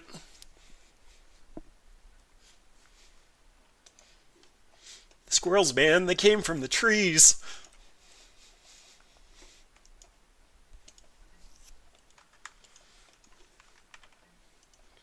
Alright, so Aether Vial going up to 4 means that they could potentially have Palace Jeller. They have a Karn? You can 100% have the Stoneforge Mystic. Rex Sage is in our deck, so if they end up just getting a Batter Skull and dropping it into play, I mean, anything they go to get to play, I can just blow up and then kill Karn. Ooh, Sword of Fire, nice. That's an interesting one.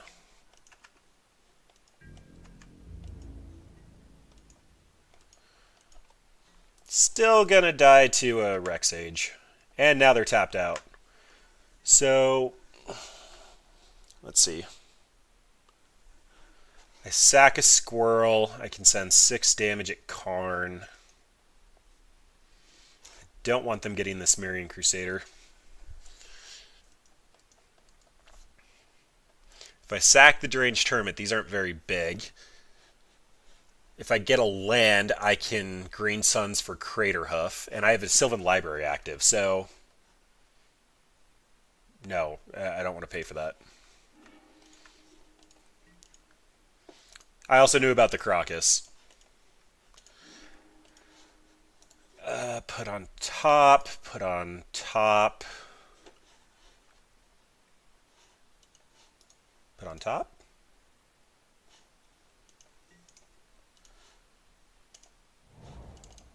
Go get my last Bayou.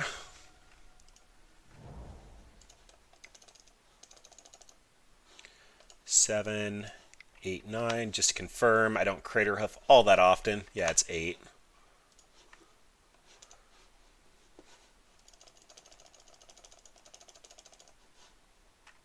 Crater hoof, or green suns for 8. Go get crater hoof.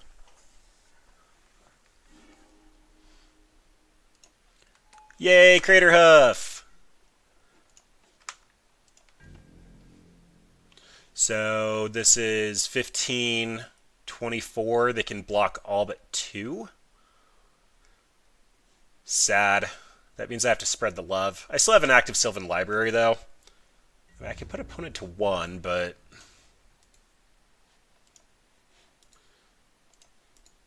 let's send 10 at Karn. And 14 at opponent. So they can block 6. I am so bad at this. Attack opponent. Okay, these 2 are going at opponent. That's sending 14 at Karn. That means that Karn's down, and they could technically leave some stuff alive. Screw it.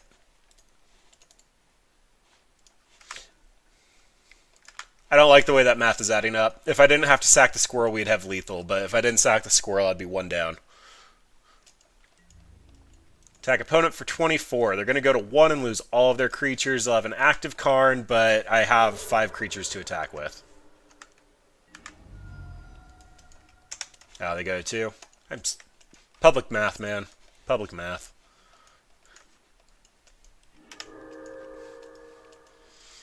So they can Karn, pick up the Crusader. They can try to tap down my lands. I have multiple lethal attackers, an active library with unknowns on top because I shuffled. I think I played that about as correct as I could, but somebody out there who plays elves is probably super sad with me. Alright. Well, that's unfortunate. That means he minuses for the Crusader. Runs out the Crusader. Crusader blocks Crater Hoof. He still dies.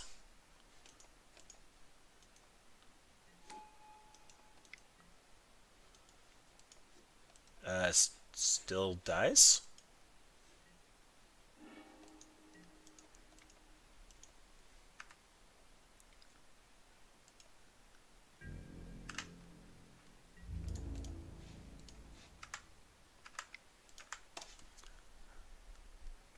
Oh, we took one with squirrels.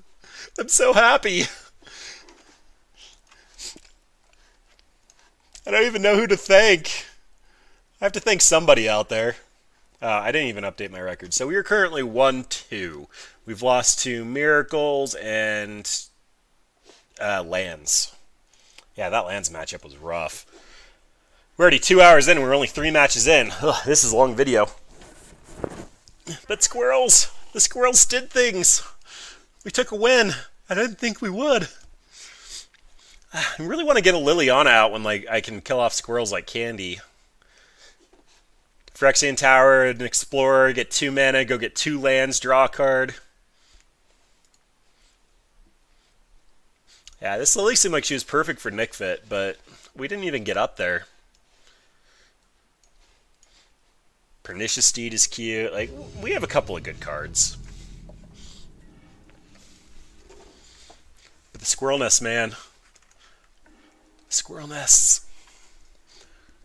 Alright, so this is a Veteran Explorer into a Sylvan Library and Ewit. We have a Wasteland as utility. And it's Miracles again. I love this Ponder. I altered some in paper that look like Pokeballs. So I can try to Wasteland here. Opponent's going to have plenty of basics to get with this Veteran Explorer. It's not common that... I guess this could also be Stoneblade. It's not common that Stoneblade or Miracles run stays. For a little while, Miracles was running 2 of them just to catch opponent off guard, but they want to make all their land drops. I'm expecting this gets Swords. Oh, are we playing Jeskai again?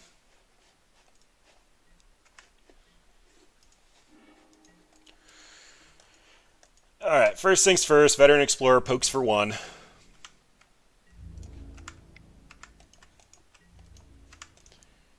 then basically going to force of will check here. I really want this to resolve, but they could just counterspell. What is with all the spell pierces? Everybody made fun of me when I was running one of those. Oh well, Ewit can pick it up.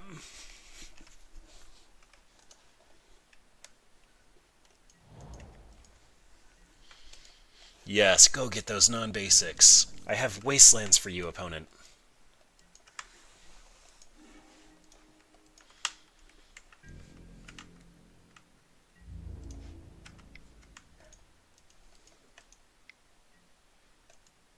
Snappy boy. Okay, I'm on board. Misplay or misclick from opponent. If they're intending on blocking here, which is what it looks like, they should have targeted the Spell Pierce. So then that way, if I tried to run out a non-creature after all this is said and done, then they could have actually Spell Pierced something.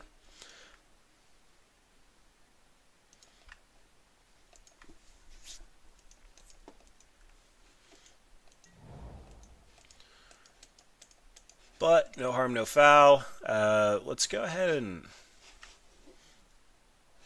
I can't Spell Pierce Ewit, so let's do that first. Let's pick up the Sylvan Library. And run it back.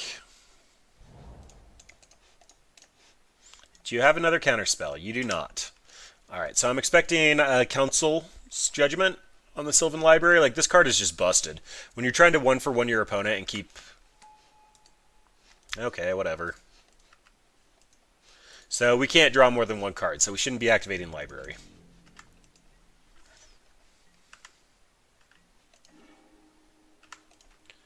No. Oh, that's nice. It didn't even let us. So opponent was actually missing their land drops. Yep, as expected. And then we have 4 mana. Probably should have a 4-drop creature just to tutor. Meantime, though, Randy Map Excavator can Wasteland lock them. Scoos can eat their Snapcaster and grow. Veteran Explorer is just going to help them at this point. We don't have a Squirrel Nest, so Arbor Elf is out of the picture. We can wait one more turn for a Deranged Tournament, but opponent will have Counterspell mana up. I think I'm just on the Excavator. Take them off their Tundra, put out a threat that won't die to a Snapcaster.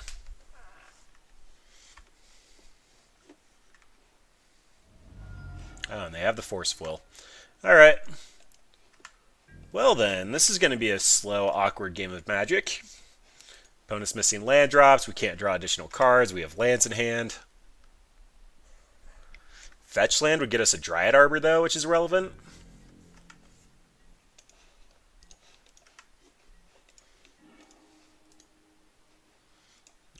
Yeah, I don't want to do that. I think highest upside is Dryad Arbor and Step. As much as I want to take them off of white, if they have a Swords to Plowshares or a Snapcaster, it's super awkward. The fact that 6 cards that they could have. Yeah, I'm going to wait an additional turn.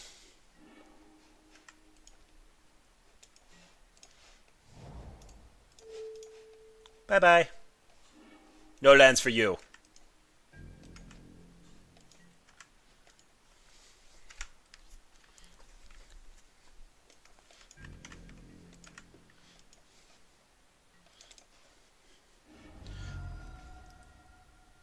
I guess I shouldn't have waited. Snapcaster's still technically an out for him.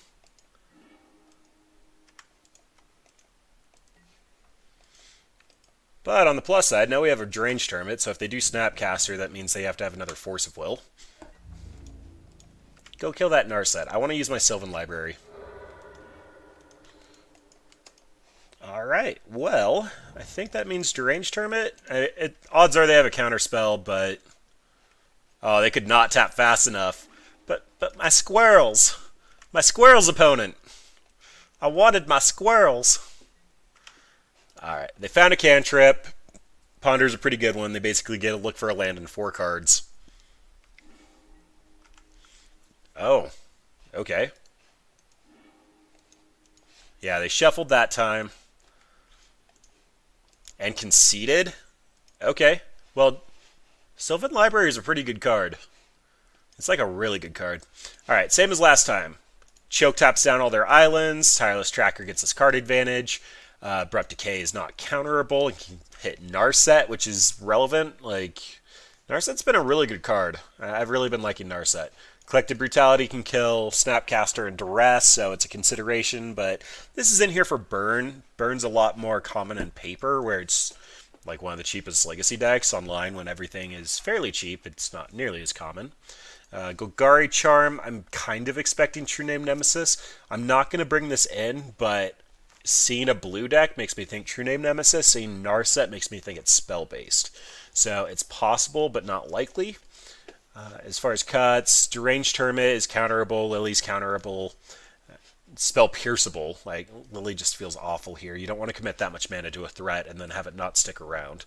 And each player sacks 2 creatures is probably going to hurt you more than help you. Liliana's Triumph also doesn't seem that relevant. I still like this Liliana. They have Exile creature removal, but this poses a threat and it's hard to deal with Planeswalkers without Council's Judgment. Chatter of the Squirrel is mildly relevant here. I'm going to keep it in just because it gives us 2 threats that we can bring out across multiple turns, and especially when they have Snapcaster. Swarmyard regenerating it did prove to be relevant earlier in this video. Squirrel Nest, they're going to have Disenchant more than likely. I'll trim one. Rex Sage, if they have Counterbalance, it's a consideration, but that's why we have the Abrupt Decays. Oh, Crop Rotation getting countered is awful. We don't want Crop Rotation. I did learn that last time. And Scooz isn't... Scooz shuts off Snapcaster.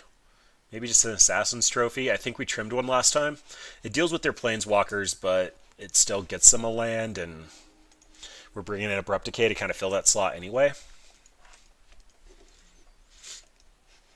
We can't turn 2 Lily with the Dryad Arbor. But we have some good threats for control, so I'm going to hang on to this. And we can turn 3 Garruk. If we draw a Bayou or a fetch land, we can turn 2 Lily. Oh, that's fine too. I like that card.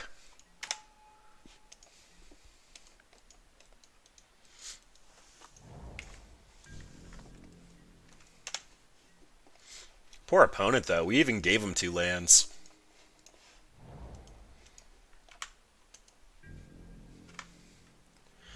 I'm still trying to determine if they have Terminus or not. If they have Terminus, I don't really want to run out another creature, but this by itself isn't going to go anywhere. I'm okay to Scooz for now. It's probably going to eat a Swords, but it's a thing.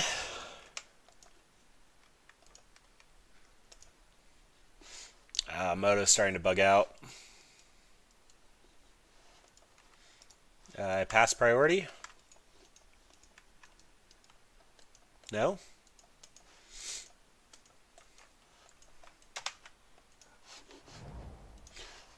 Alright, I think that means I got you guys back. So, what happened? We ran out of choke. Our opponent terminused us and disenchanted the choke. We currently don't have a whole lot going on. I'm still trying to deal with the fact that my internet died. Stream brought to you by Comcast.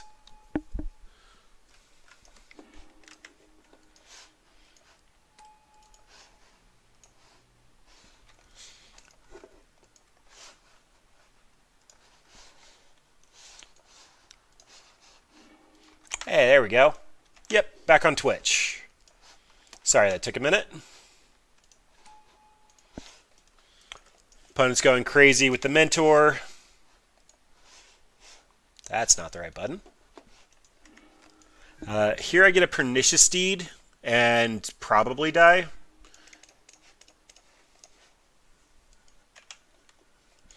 But I did disconnect in the middle of opponent, so regardless of how this match goes, yeah, they get it. We get to start sideboarding. So, Golgari Charm can kill Little Mentees. Don't really care much about that one. Damping Sphere doesn't really do much. We kind of had it right. They're on Miracles. I don't care about a lot of this stuff. They did bring in their Disenchants as called. But, whatever. It's really hard to care when I've already consigned. I know opponent's going to be taking this one, and we're also playing Squirrels. Like, only so much we can do there. But so far we've had a fun run, aside from the disconnect. Like, we've had a couple of decent ones, and we did steal a match versus Death and Taxes. Choke did not do enough there. Not enough at all. Again, I know you guys lost a lot of it. We got stuck on 2 lands. We ended up green sunning for an Arbor Elf. We choked. They disenchanted, terminused away our board, and then mentored and killed us. All the fun stuff.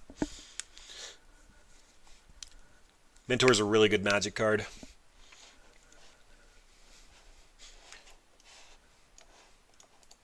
Yeah, Pernicious Steed is just a slight bit slow. It's nice when we can go get our lands and actually ramp it out fairly quickly, but opponent also had a counterspell for it. Like, we were just not on the winning side. The 3-for-1 from Terminus when you're stuck on 2 lands is just so rough. Oh, we did actually take the first match here. I lost track in the middle because they missed their land drops and we had a Sylvan Library. We'd love to play first. This is an Arbor Elf into nothing. I don't think we can keep this. We don't have the black mana, and it's not relevant. Oh, no. No, no, no, no, no. Okay, well, we have a Sylvan Library. I guess I technically need the Bayou.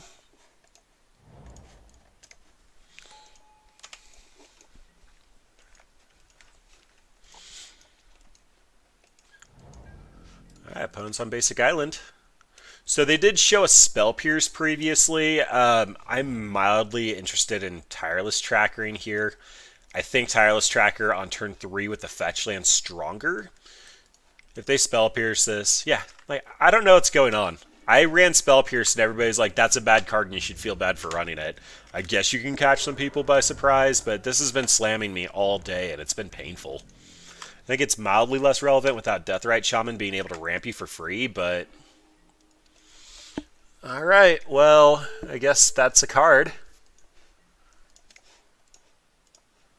Do you have Counterspell, Counterspell? Do you have a Force? Ooh, you have a Brainstorm. Alright, you're going to go digging. He's worth countering.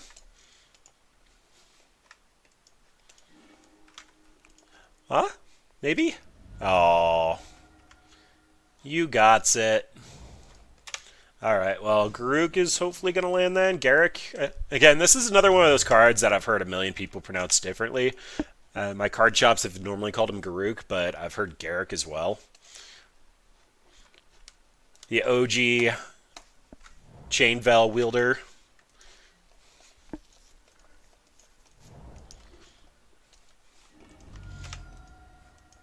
I know a lot of people were sad he didn't show up in War of the Spark.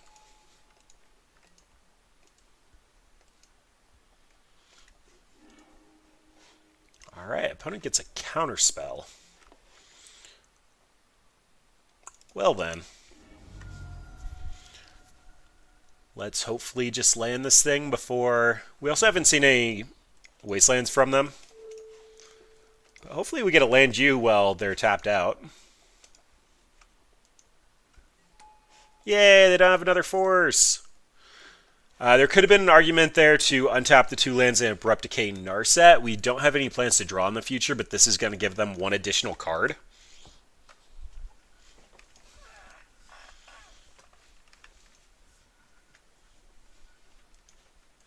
Opponent's also missing white lands, so this is probably trying to get them a cantrip. Well, there's a Brainstorm, but no fetch land.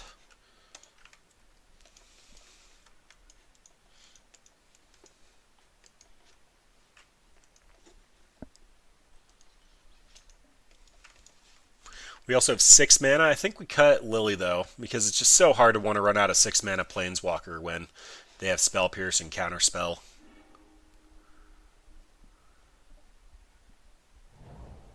Alright, so they found a fetch land. They have white mana.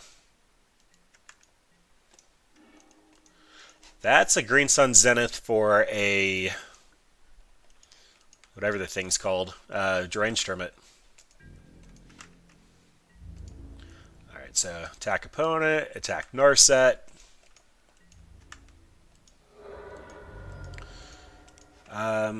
I think I want to just plus. I also haven't hit a land drop. I actually might just go get Random Map Excavator here. Garruk is actually threatening a beast if they Terminus, which feels relevant. And Random Map here is going to start thinning our deck and pose another threat. Also just run out their counterspell, which felt relevant enough. I more or less just wanted to plus him here so I could threat. Yep, assume that was happening. Wait. Oh yeah, because they didn't fetch. Makes sense. Oh, they didn't.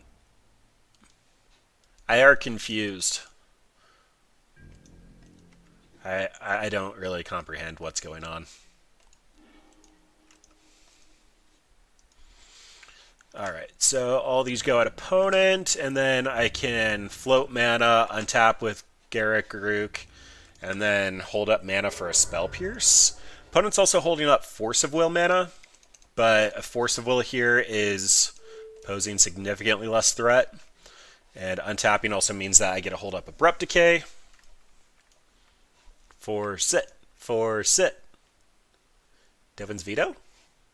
Snappy boy. Okay. I'm on board.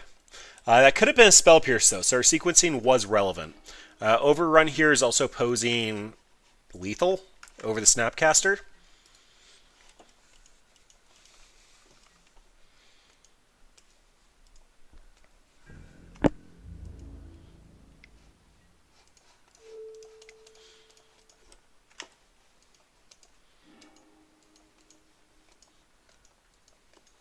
I love Legacy.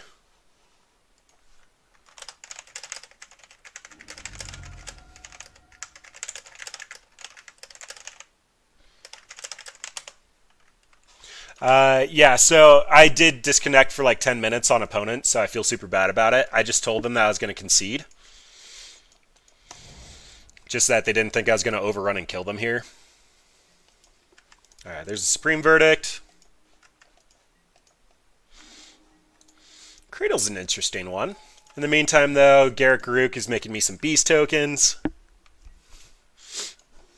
Seraphix, you missed it. I actually got a Squirrel Kill. Squirrel Kill. I can't even say it. I'm so excited about it. Like, I honestly didn't think it was going to happen.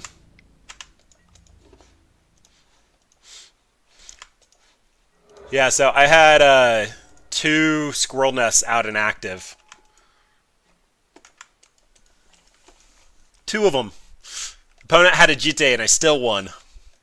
Oh, wow. Wow. This is when Pulse would be super nice. I also should have ran out of land last turn. I just wasn't thinking about it. Oh, I want a Pulse so bad. The Mentortron.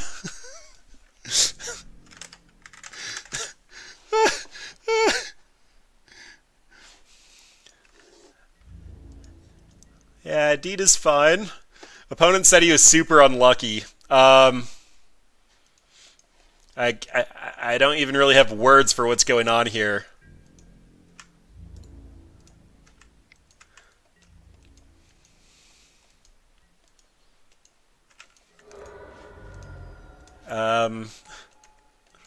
Okay. Oh, the Ponders. It's gonna kill me crazy fast. I know that.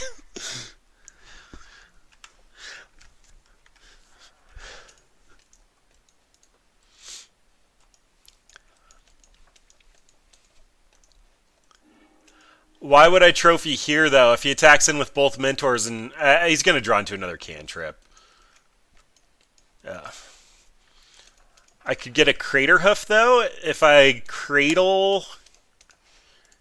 Okay, so if he doesn't attack Garruk...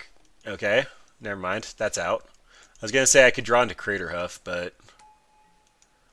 Yeah, I'm just get. Yeah, I'm dead. Honestly, though, I wasn't going to win. Like, hitting that number of cantrips. Right now, my best out is him accidentally cracking a fetch land.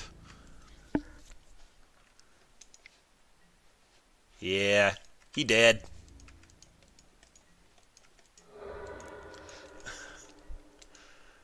Oh, boy.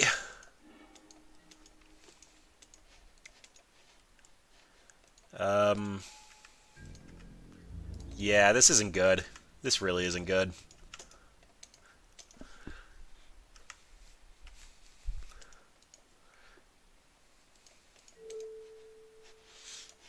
I think I have to trophy a monk. If I keep my beast alive, he's going to have to stay more on defense, although he can have any number of cantrips here. And he hasn't shown me Wasteland, so I'm just running out the Cradle. I don't care about trying to bluff something at this point. Oh, I should have held that for Tracker, though. Although, did I only bring one Tracker in? I thought I brought it in as a Green Sun's target. Nope, I brought both.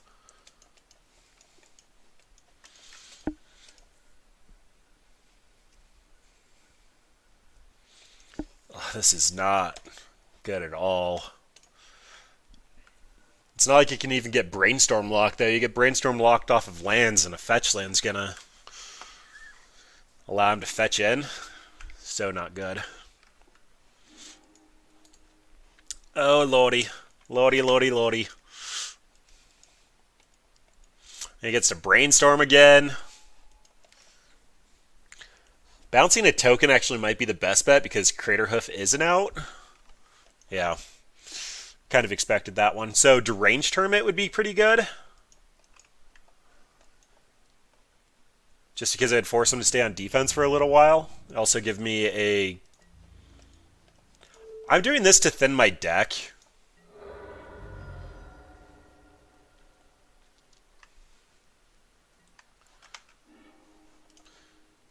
Oh, lordy, lordy, lordy. Like, look at that! That is ridiculous!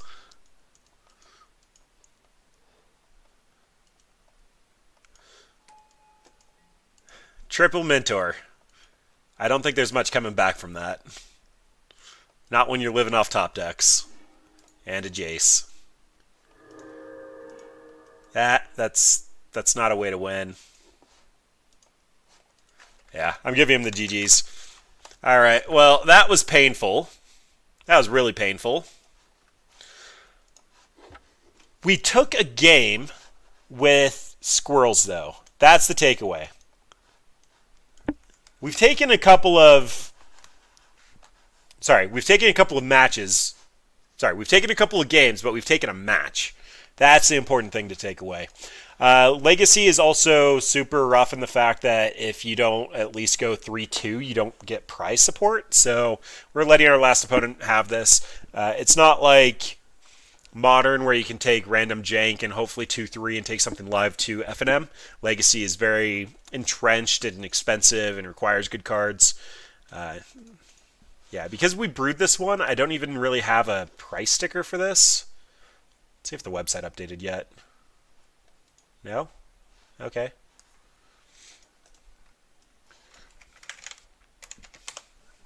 I love Legacy, though. It's so much fun. I really wish it was cheaper in paper, but it's so hard to pull off.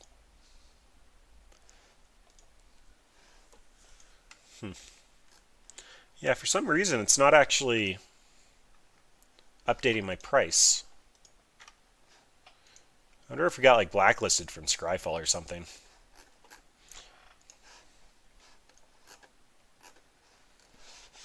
Oh well, not a problem for right now.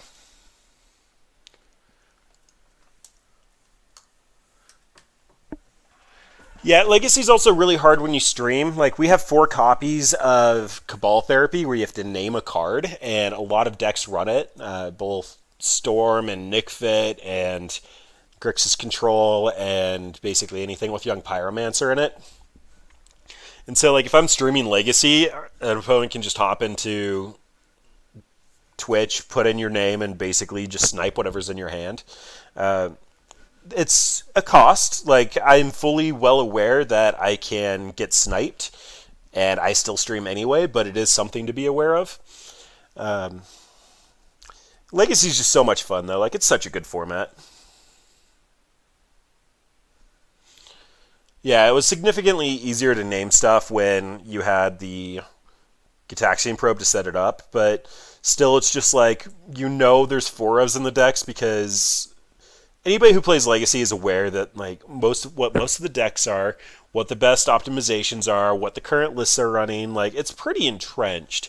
And so if you're up against a blue deck, it's typically correct to name Brainstorm or Force of Will, and then you get a Young Pyromancer token, then you sack the token, and then you get to just discard whatever you actually know in their hand.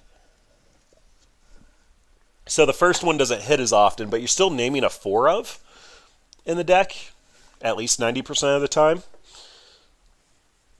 We were playing against Death and Taxes, where I almost named the Marian Crusader just because it was pro green and black. Like, that's a sideboard card that I would happily name any day of the week.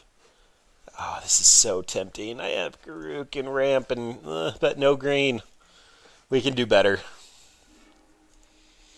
This is a little bit more our speed. So we get a Veteran Explorer, Arbor Elf. We can't get Wastelanded. The Crater Hoof is awkward, but we get a Scry, hopefully into a black land. That's mildly interesting as well, but I'd prefer to draw into a black land.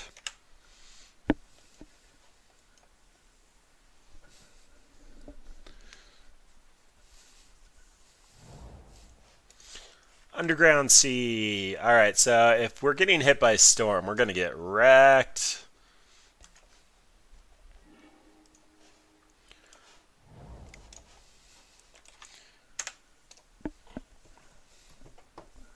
Go, Veteran Explorer. I need mana. Opponent's considering countering this. Please don't. I need that. Pretty please.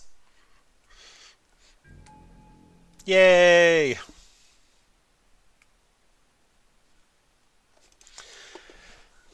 Well, we can Green Sun Zenith for a Dryad Arbor. We can also run out the Arbor Elf. Like, if I get black mana, I'm very happy. Black mana means I can discard, probably naming Force of Will, then sack this, snag something, Arbor Elf, and Green Sun Zenith. This is also looking like Storm or Grixis Control. Yeah, they did sit there and really ponder killing this.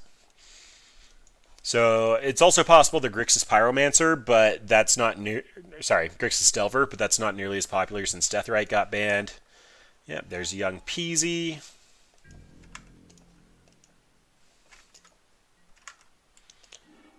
And that's a deed. Alright, well, go Veteran Explorer.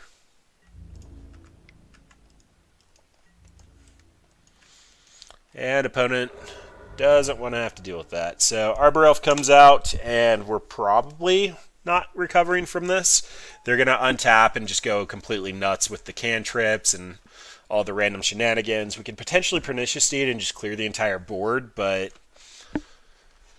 they acted like they had a counterspell for this Veteran Explorer, which means that I'm likely not going to resolve Pernicious Deed. Cabal Therapy could fix some stuff, though. Cabal Therapy could let me hit land drops and then start setting up for a couple of different options.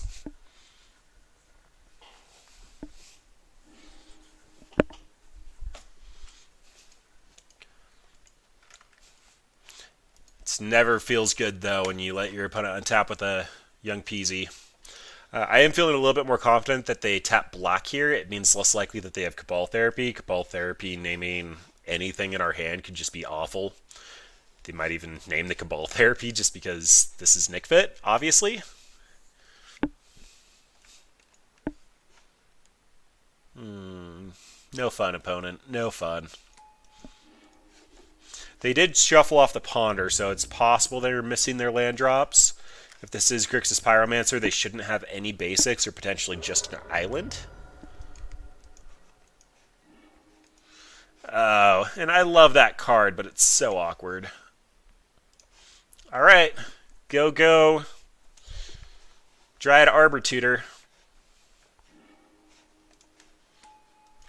It's feeling less and less like they had a counterspell, though. They might have just been bluffing that.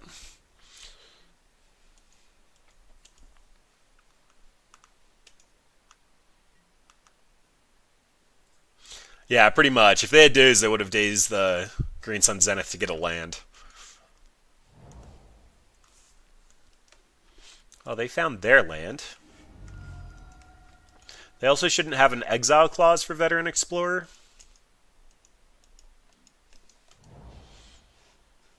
Which means I'm at least stonewalling them for a little bit. Hey, look at that, a True Name Nemesis. Pernicious Steed can technically take care of that. Black Source off the top. I've got 2 Golgari Charms on the side for that. I also have a Lily's Triumph main board and 2 Pernicious Steed. Like, I'm well equipped to handle that. I just don't have lands. I did do a little bit of playtesting with this deck. Like, we did brew this specific version, but it ended up being like 95% of what I had been playtesting. And, oh, please, pretty please. Pretty please. Thank you.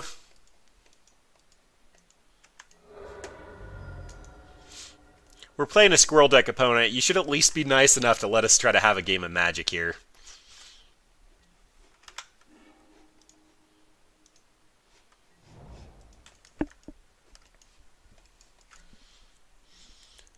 But in playtesting... Huh. Yeah, that's awkward. I can E-Wit for the Veteran Explorer and set up for a really explosive turn, or I can just make the safe play and Deed. I think it's just Deed. Yeah, they're on Grixis Delver. That's basically confirmed at this point. Daze me, bro?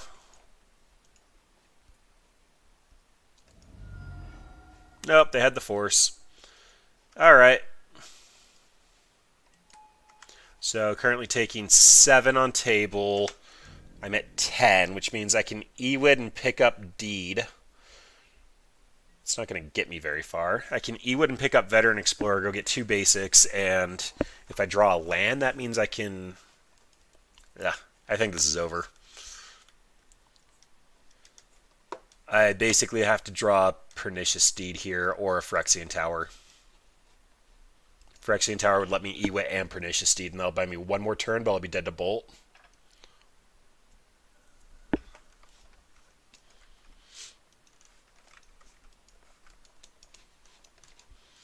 Yeah, got stuck on lands. That's not ideal.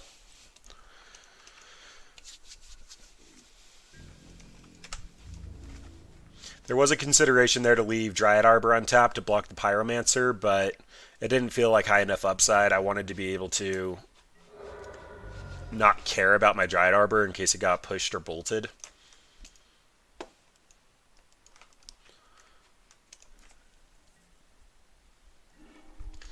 Well, a Windswept Heath is technically a land. I can't get a Dryad Arbor. I can get a Bayou. Opponent runs Wasteland. I can E-Wit, pick up Deed, but I'm looking at 7 on table. I guess I'd actually be blocking 3 of it.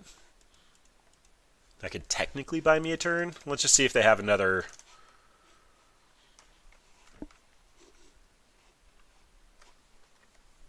Yeah, if they have another Force of Will, it doesn't matter. I could Veteran Explorer. Then they could only attack in with the True Name. Yeah, it's sad, but I think that's where I'm at. I need Deed, but this is technically going to buy me enough time that I'm fine. True Name will kill me in 4 turns, though.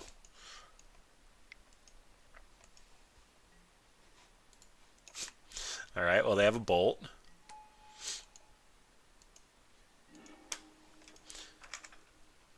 I can draw into another Deed, though, and I won't be able to do anything if I... Oh, this is so bad. I'm actually dead on 3 turns. I didn't think that. think about that. If I don't get a blocker here, then I am just dead next turn. They had the bolt in hand, which means they would have attacked us for 7 and bolted me.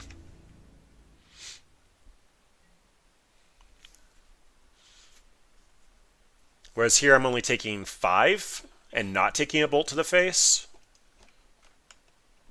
Versus taking 7 and having them have a bolt in hand. Like, I know I didn't know about this, but I would have been dead if I didn't go for the Veteran Explorer.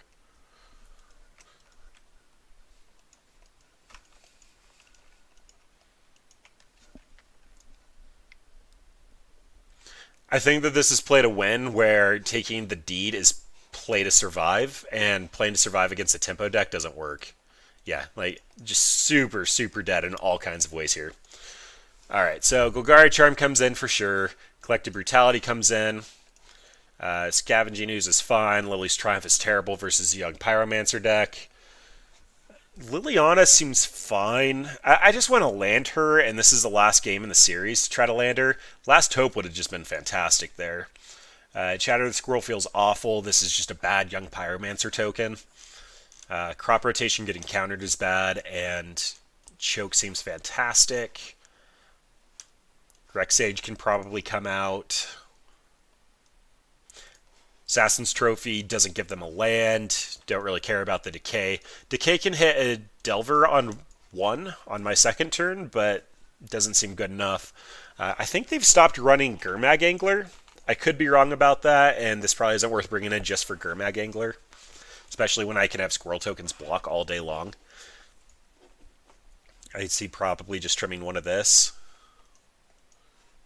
They used to run 4 anglers, though. Like, they used to run the entire suite of anglers. There probably could have been an argument for Tireless Tracker, but odds are it's just going to die to a Lightning Bolt.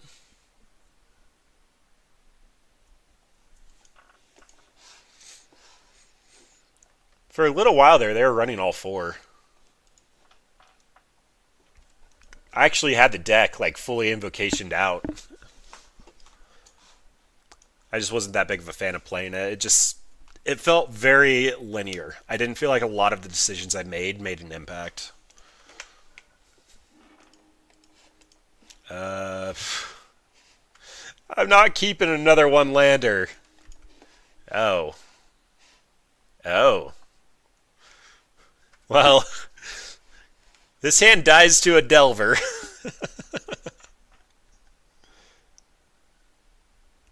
It might have been.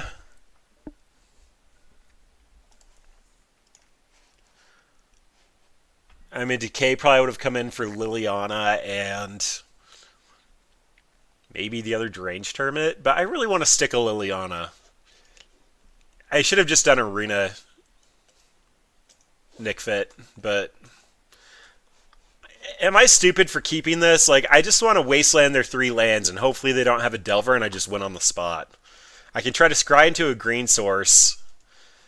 Alright, well, I knew I was going to get yelled at if I tried to keep it. Well, this is technically okay.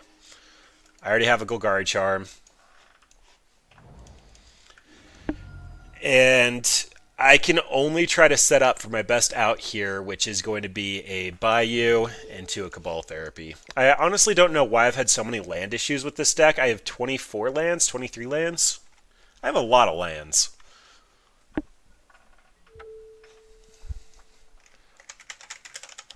So I can name Brainstorm. They probably have it, but Delver of Secrets is going to be their turn 1 play, and I don't want them to have a turn 1 play. Okay, so they do have Delver, they have Daze, they have Surgical. Yeah, they had a good hand. They had a really good hand. They do have the Angler.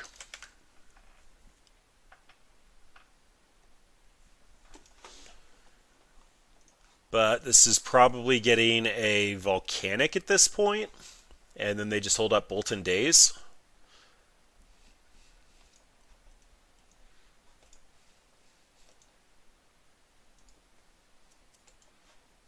So awkward. Well, they didn't show us a wasteland.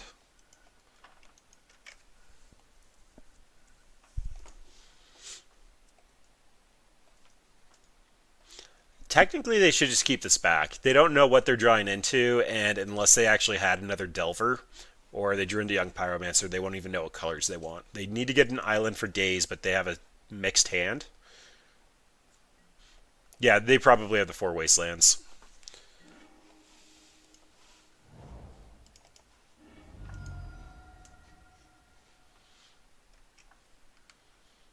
I think I need the Forest more. And opponent's probably dazing this, but I don't have a whole lot going on, and I need to get rid of that daze.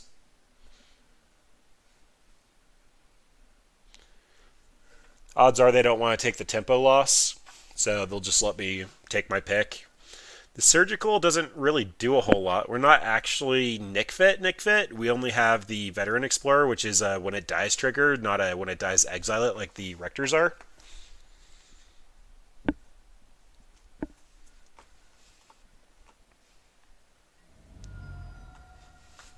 Yeah, that's fine. You guys see our Golgari Charm, our Pernicious Steed. You guys see we have absolutely nothing going on. I also don't know how I feel about the Surgical Extraction. It technically does get rid of our sack outlet, and seeing as they don't have basics, that allows us to ramp without them. So it's mildly relevant, but we clearly didn't have a use for it yet. We also mold to 5 and have an awful hand. Oh well. We're playing Squirrels. They get to look at our deck. They get to see the Deranged Hermits. They get to see the...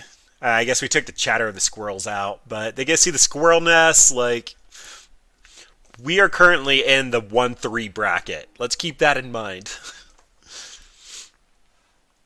Alright, so let's clear that out of the way. I'm just taking the daze. The bolt doesn't really matter. They did get their land.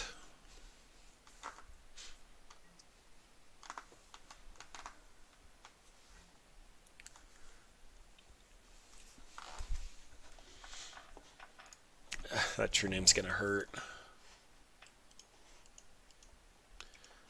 Alright, so they can technically Gurmag here. Seeing as we have nothing going on, I probably would have Gurmagged, but... Opponent, you do you. We did draw an answer for it. I was saying before, there's a slight advantage to actually cracking your fetches on your upkeep when you're actually playing Legacy.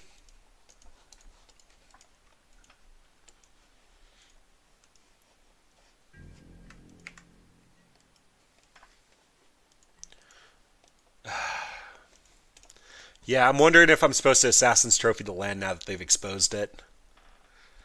I can't do anything about the Gurmag Angler, so I think I have to hold it.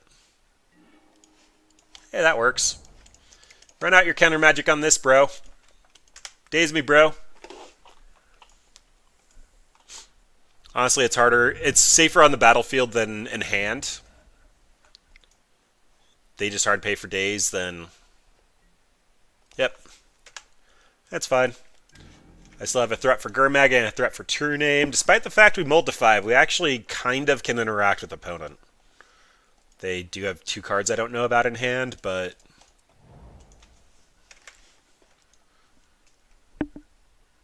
Now it might be time to Gurmag since they can actually leave some relevant spells in the graveyard. And it looks like they're paying a delve cost.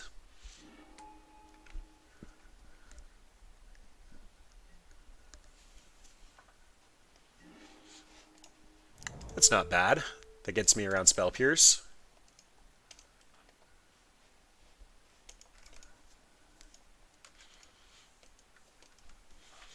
And opponent knows we only have a Golgari Charm. But they're going to try really hard not to let me just run into this True Name. It really doesn't matter. They're getting an untapped land. They seriously had the Force of Will. Alright. Exiling the True Name Nemesis, so they're trying to go the distance with this Gurmag Angler. I do have multiple 5-drops in our deck, as well as a Squirrel Nest that would need to target a basic, so I can't get Dryad Arbor here. I'm going to leave it uncracked for a bit, though, just in case I do need to buy a turn that way.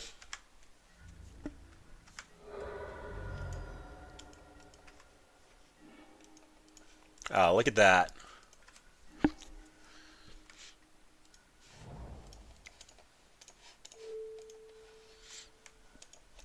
Jump blockers for days. Opponent, let the squirrels be. Yes!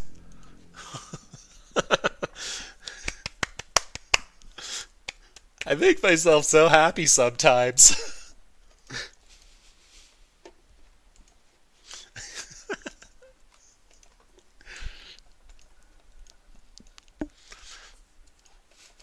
Alright, so after running this deck a little bit, I don't know if I actually would vote to have Earthcraft unbanned Legacy. Like, we're doing absolutely horrible, but if we literally could just combo off and have infinite creatures, it might be a little much. Like, just getting a squirrel every turn has been fantastic. We did technically have to sacrifice a land for this to be moat.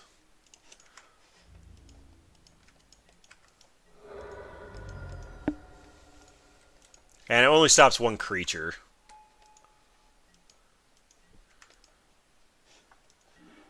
Alright, well, I guess that means I have to go Golgari Charm. I have to take them off red.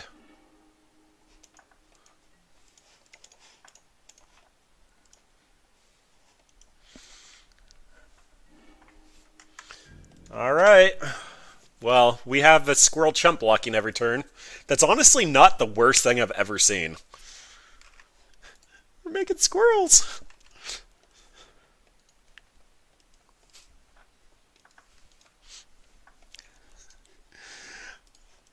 The game that we won was actually pretty interesting as well. Yeah. I figured that was the case, but we had to do it. We didn't really have the option. But seeing as we mulled to 5, and we kind of struggled there for a little bit, opponent had to pitch a True Name Nemesis to Force of Will. Like, we put up a fight.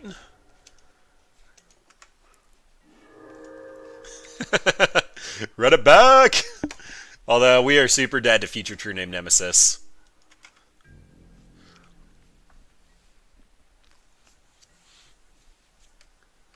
I guess we could technically Pernicious Steed, although that would get rid of our Squirrel Nest.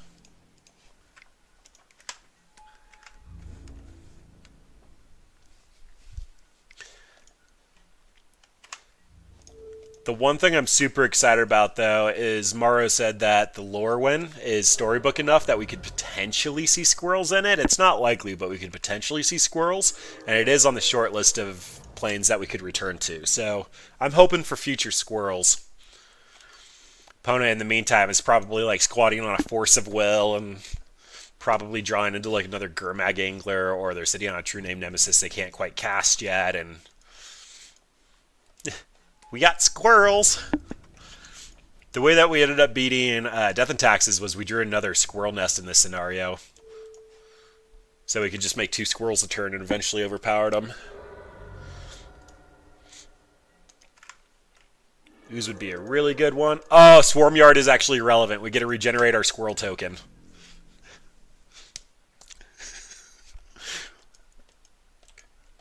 Hey, you're laughing at it, but it worked. Like, we actually did get a squirrel kill. Opponent was at 20, and we dropped a critter hoof off of a squirrel.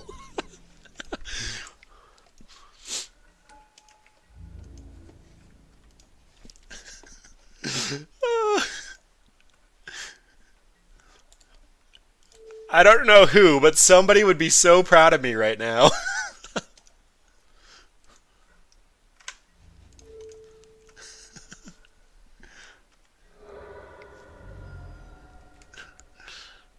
But they died to squirrel tokens and a crater hoof. It's got to be kind of a new one, right? Alright, so this Windswept could actually go get me a Dryad Arbor if absolutely need be. It does drop me to double bolt range, so I'm not excited to do it, but we did take out 1 Valk. The list I was playing recommended 2 Valks. So they might have 1 more, and this Ponder's potentially going to go get them 1. But we've been hitting lands. Opponent has not. Typically, Mana Screw beats Mana Flood. We do have an active Squirrel Nest, though, which is actually a lot more relevant than I think anybody wants to admit to.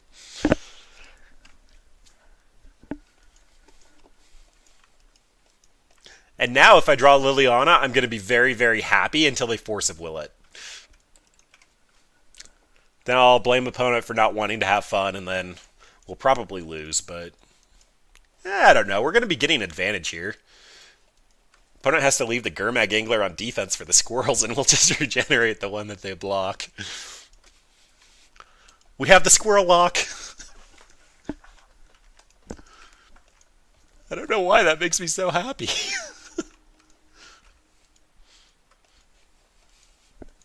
Opponent did not shuffle.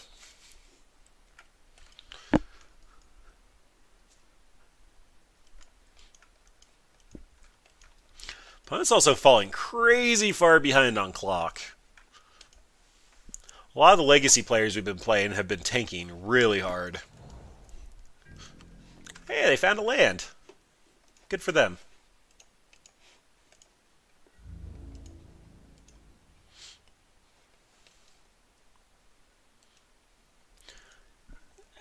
They got a surgical and look that it's basically Nitfic with a couple of squirrel nests.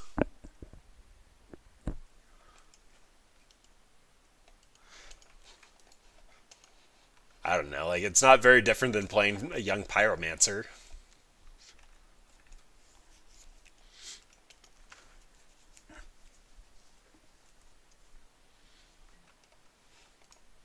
Alright, so they did decide that they can't attack.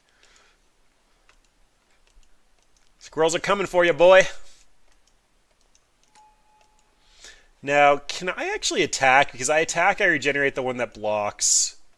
Yeah, I can, especially with that Veteran Explorer.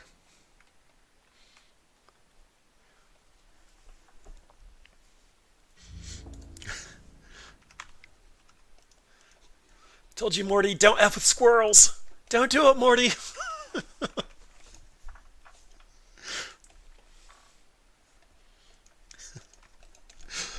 I don't know why this makes me so happy. It's also weird that Squirrel Nest and Deranged Tournament give me different tokens.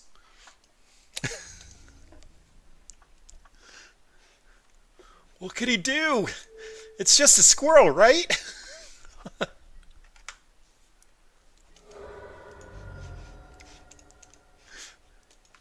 This Veteran Explorer gets to thin our deck, block the Gurmag Angler if he decides to swing in.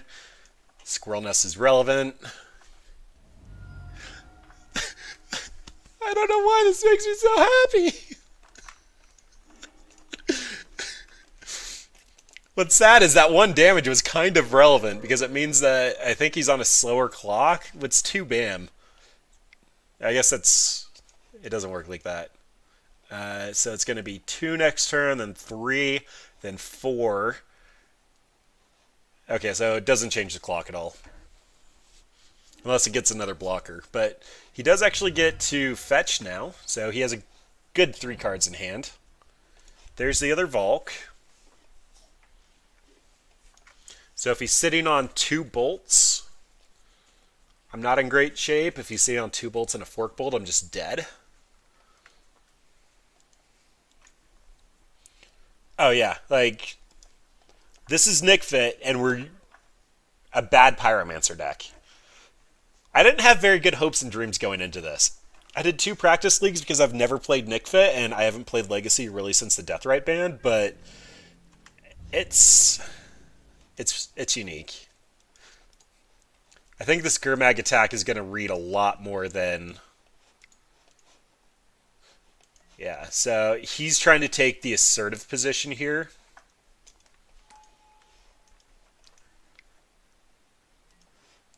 Alright, that's fine. I'm perfectly okay with that. Because that just means 1 less bolt not going at my face.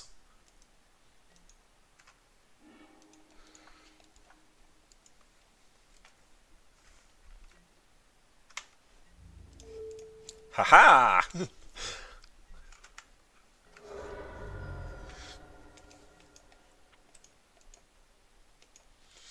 Alright, do I need to start leaving 2 squirrels on defense now? We're back to squirrel math! Forked bolt basically just kills me. Yeah, I need to leave 2 squirrels on defense.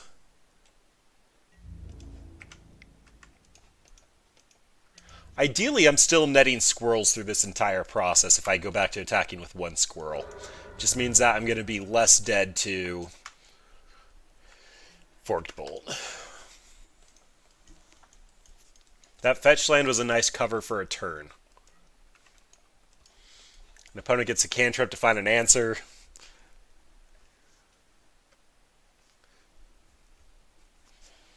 I honestly can't believe how long they're tanking on some of these decisions.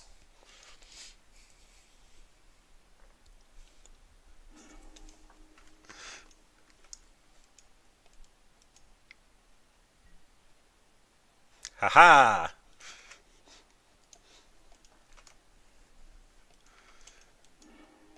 They could potentially have like not vapor snag, chain of vapor.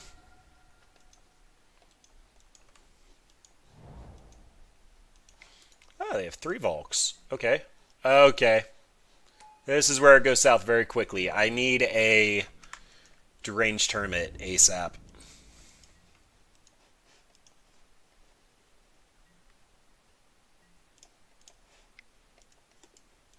Why didn't they young Peasy before Inquisition? They must have thought I had like a abrupt decay or something. Yeah, come on, dude. We get mana screwed in game 1, and then we have to deal with this in game 2. So as long as opponent is top decking, I'm still leading the board state, which means I just need to stay back and generate squirrels. If they cantrip like crazy, it's going to go bad. But a deranged hermit off the top, I think, wins us the game. Crater Hoof should also come pretty close to winning us the game. Oh, they're just going upstairs. That's not good.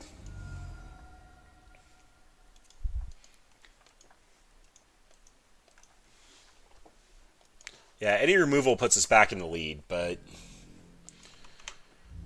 they still have 1 more bolt in the last half of their deck. The squirrels, man, the squirrels.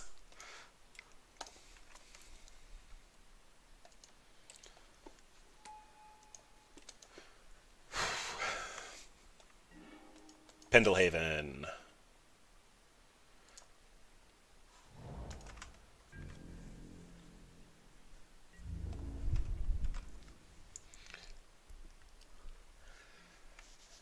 It's sad that it's coming down to Pyromancer tokens versus squirrels. Haha! I mean, you get a token off of it, but that's another Inquisition that whiffs. Yeah, if I actually win this game, I'm putting them on timing out. Attacking in becomes significantly less profitable with that Pendelhaven out. It means that 2 of my tokens will survive.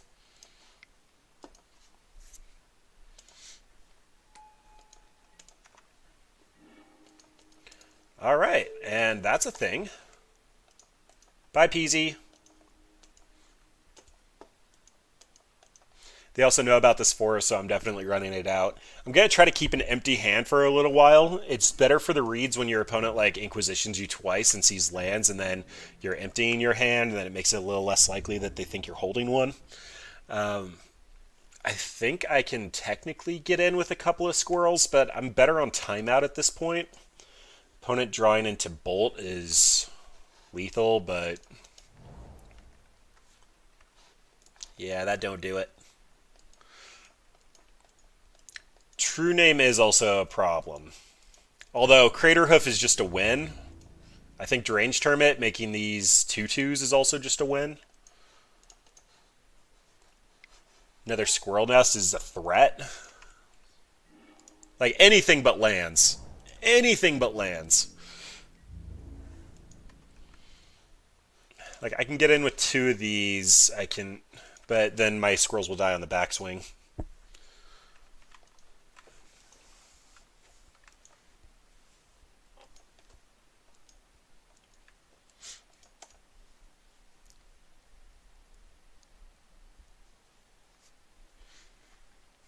Meanwhile, opponent just needs to find a bolt.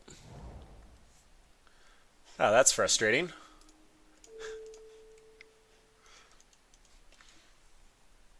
So we're back to trading a Gurmag for a squirrel every turn. Random Map Excavator buys that back.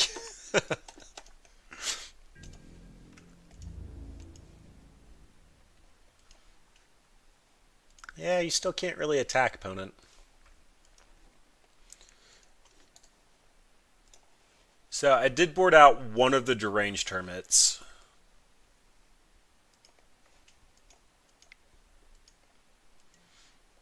Okay.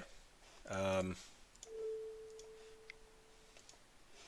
guess I'll kill your elemental tokens. That seems fine.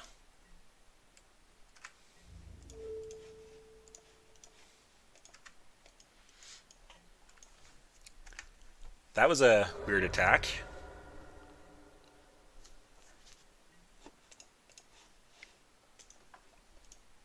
Now, like, Deranged Tournament is actually lethal. Green Suns is lethal. Hello.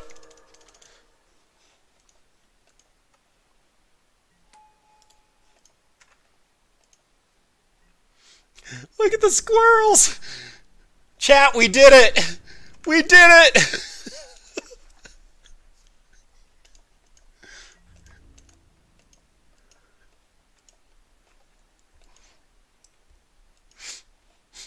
We did it!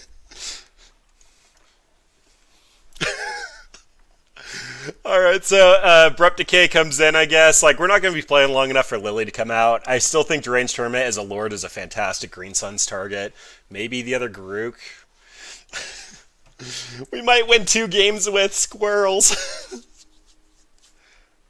Hoof is fine. We have Guy's Cradle. Like, we're going to Green Suns for a Dryad Arbor, then we get to get a Forest and Squirrel Nest it. Garuk on tap everything. Opponent has 2 minutes to win this, and I don't think they're going to be able to pull that off if we have an active Squirrel Nest. Yeah, I guess Delver could do it. Yeah, that's frustrating.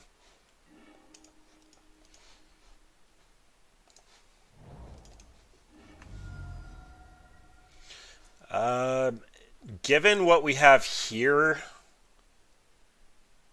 am I supposed to Arbor Elf because it's going to guaranteed hit Squirrel Nest, or am I supposed to Dryad Arbor and expect them to...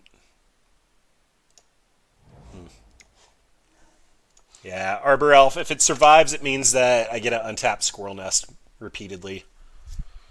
Yeah, and Green Suns is a good tutor target in the future.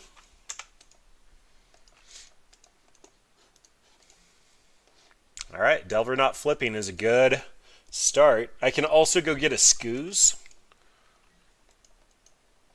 Scooz is going to make it really hard for them to win in time.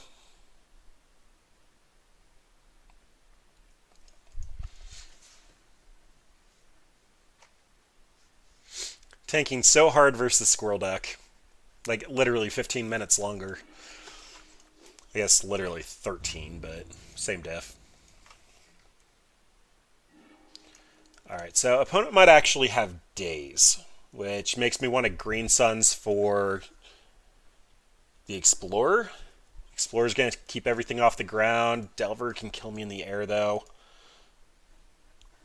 If they Daze me, they're not going to have much more of a clock, so I actually think I'm just going to Squirrel Nest. Daze me, bro. Set your lands back. Alright.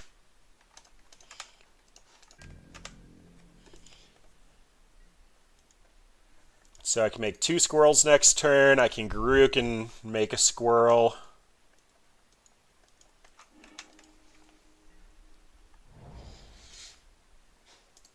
That ain't got no targets. Well, I found a Ponder.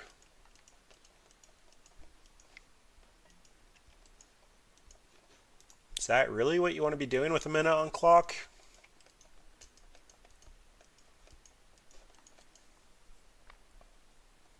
What else can Green Suns get that I actually care about?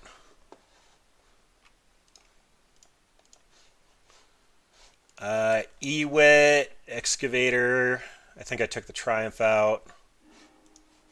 Deranged Hermit.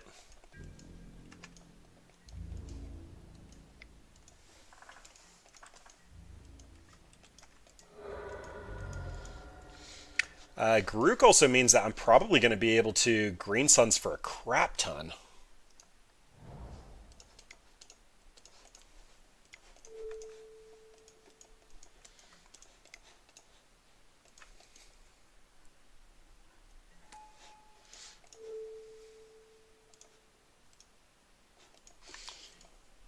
And I'm going to Sylvan Library. If I can kill their Insectile Aberration, I'm just going to win. So that's going to give me the best chance of drawing out of this. Right now, I'm also representing 3, 4, 5, 6 mana off this Green Suns, which means I can get a deranged Hermit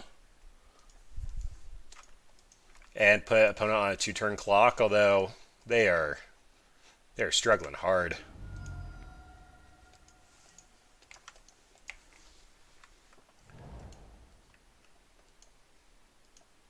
Yeah, opponent's going to time out. I mean, we tried. We can get 3 squirrels a turn. They just click through their combat step. Yeah, I actually would have conceded if I knew that that was happening, because I finished the league and don't get prizes despite going 2-3. And again, king of the 2-3 bracket. Can I just mention I took squirrels to a 2-3? Sorry, I'm proud of that. All right, so recap. I don't think anybody expected this to do well. I mean, chat, did anybody expect this to do well? Actually, we might be better off just with this view. I actually do think I would have won that if opponent did timeout, because I would have Sylvan Libraried, I probably would have found a removal for the 3-2, would have killed that, I would have been able to generate tokens, I could have gone and gotten a Skoo, started gaining life. Yeah, so Arbor Elf as a tutor target is great. When I was trying different versions, again, like I was running this, I ran this through 2 leagues. I started off with 4 Arbor Elves thinking, hey, it's a mana dork that also untaps my Squirrel Nest. Well, it's also a 1 mana 1/1 that requires a Squirrel Nest to go off. Disenchant and Wear Tear are very common in the white decks. Chatter of the Squirrel, as much as I wanted this to be a 4 of, this is a valid target for Cabal Therapy's Flashback, and this is also a valid way to get multiple 1/1s to stall for turns when you're threatening something really big on the top end like a Liliana. Deranged Hermit, making a bunch of squirrels and being a lord. Being a lord was super relevant, but it's also just a tutor target. The core of this deck ended up being Squirrel Nest and being able to create a token every turn, and also being able to crop rotation for our utility lands, whether that's Karakas for Reanimator, Gaia's Cradle if we actually did get a Deranged Hermit out. We saw how powerful Swarmyard was versus the Gurmag Angler. So I did put a Brewing Squirrels and Legacy together. This was like, geez, at this point, 3.5 hours ago. It's been a long stream tonight. But we have a lot of utility lands, and this crop rotation is super cute, but sucks so hard when it gets countered. We end up getting like Assassin's Trophies, Abrupt Decays, Pernicious Deeds, very powerful cards, and we are leaning on the Nice Fit Nic Fit shell, Veteran Explorer, and Cabal Therapy. We did see versus Delver. I had a Bojuka Bog, and every time that I had to have black mana, I had it, and it sucked. So, like, we have 25 lands in this version of the deck, and we got mana screwed in probably 20% of our matches. A Bojuka Bog was just awful. I did start at like 22 lands, I went up to 24, and this time around I went to 25. Maybe need a second Phyrexian Tower. There were times when I just needed a sack outlet, and this is how we get our big mana quickly. I don't know. Ewit is always a good Green Suns target. Rex Sage ended up saving me versus Trinisphere in my regular matches. Ranumap Excavator is awesome for the Wasteland lock. We didn't actually see this, but I did take out 12 post with it in my practice rounds. Yeah, we were at 25 lands. Did you see how many times we got mana screwed? Like, even in that last, like, I think you joined for the last match and a half, and I got mana screwed in 3 of them. Like, it was awful. I don't know why I was struggling so hard for lands when this goes and tutors 2 lands. Yeah, it was pretty painful. Green Suns is a fantastic card. The Nice Fit combo is just fantastic, though. Plenty of green tutor targets. Obviously, Squirrels is cute. Squirrel Dealer, we had to do it at some point. It was fun. Last Hope. I've actually had a turn 2 Last Hope off the back of a Phyrexian Tower, and it is just fantastic. Garuk is great, especially because the number of times that I have been mana screwed. We saw against Miracles how making the 3/3s could have won us the game if they didn't drop 3 Monastery Mentors back to back to back.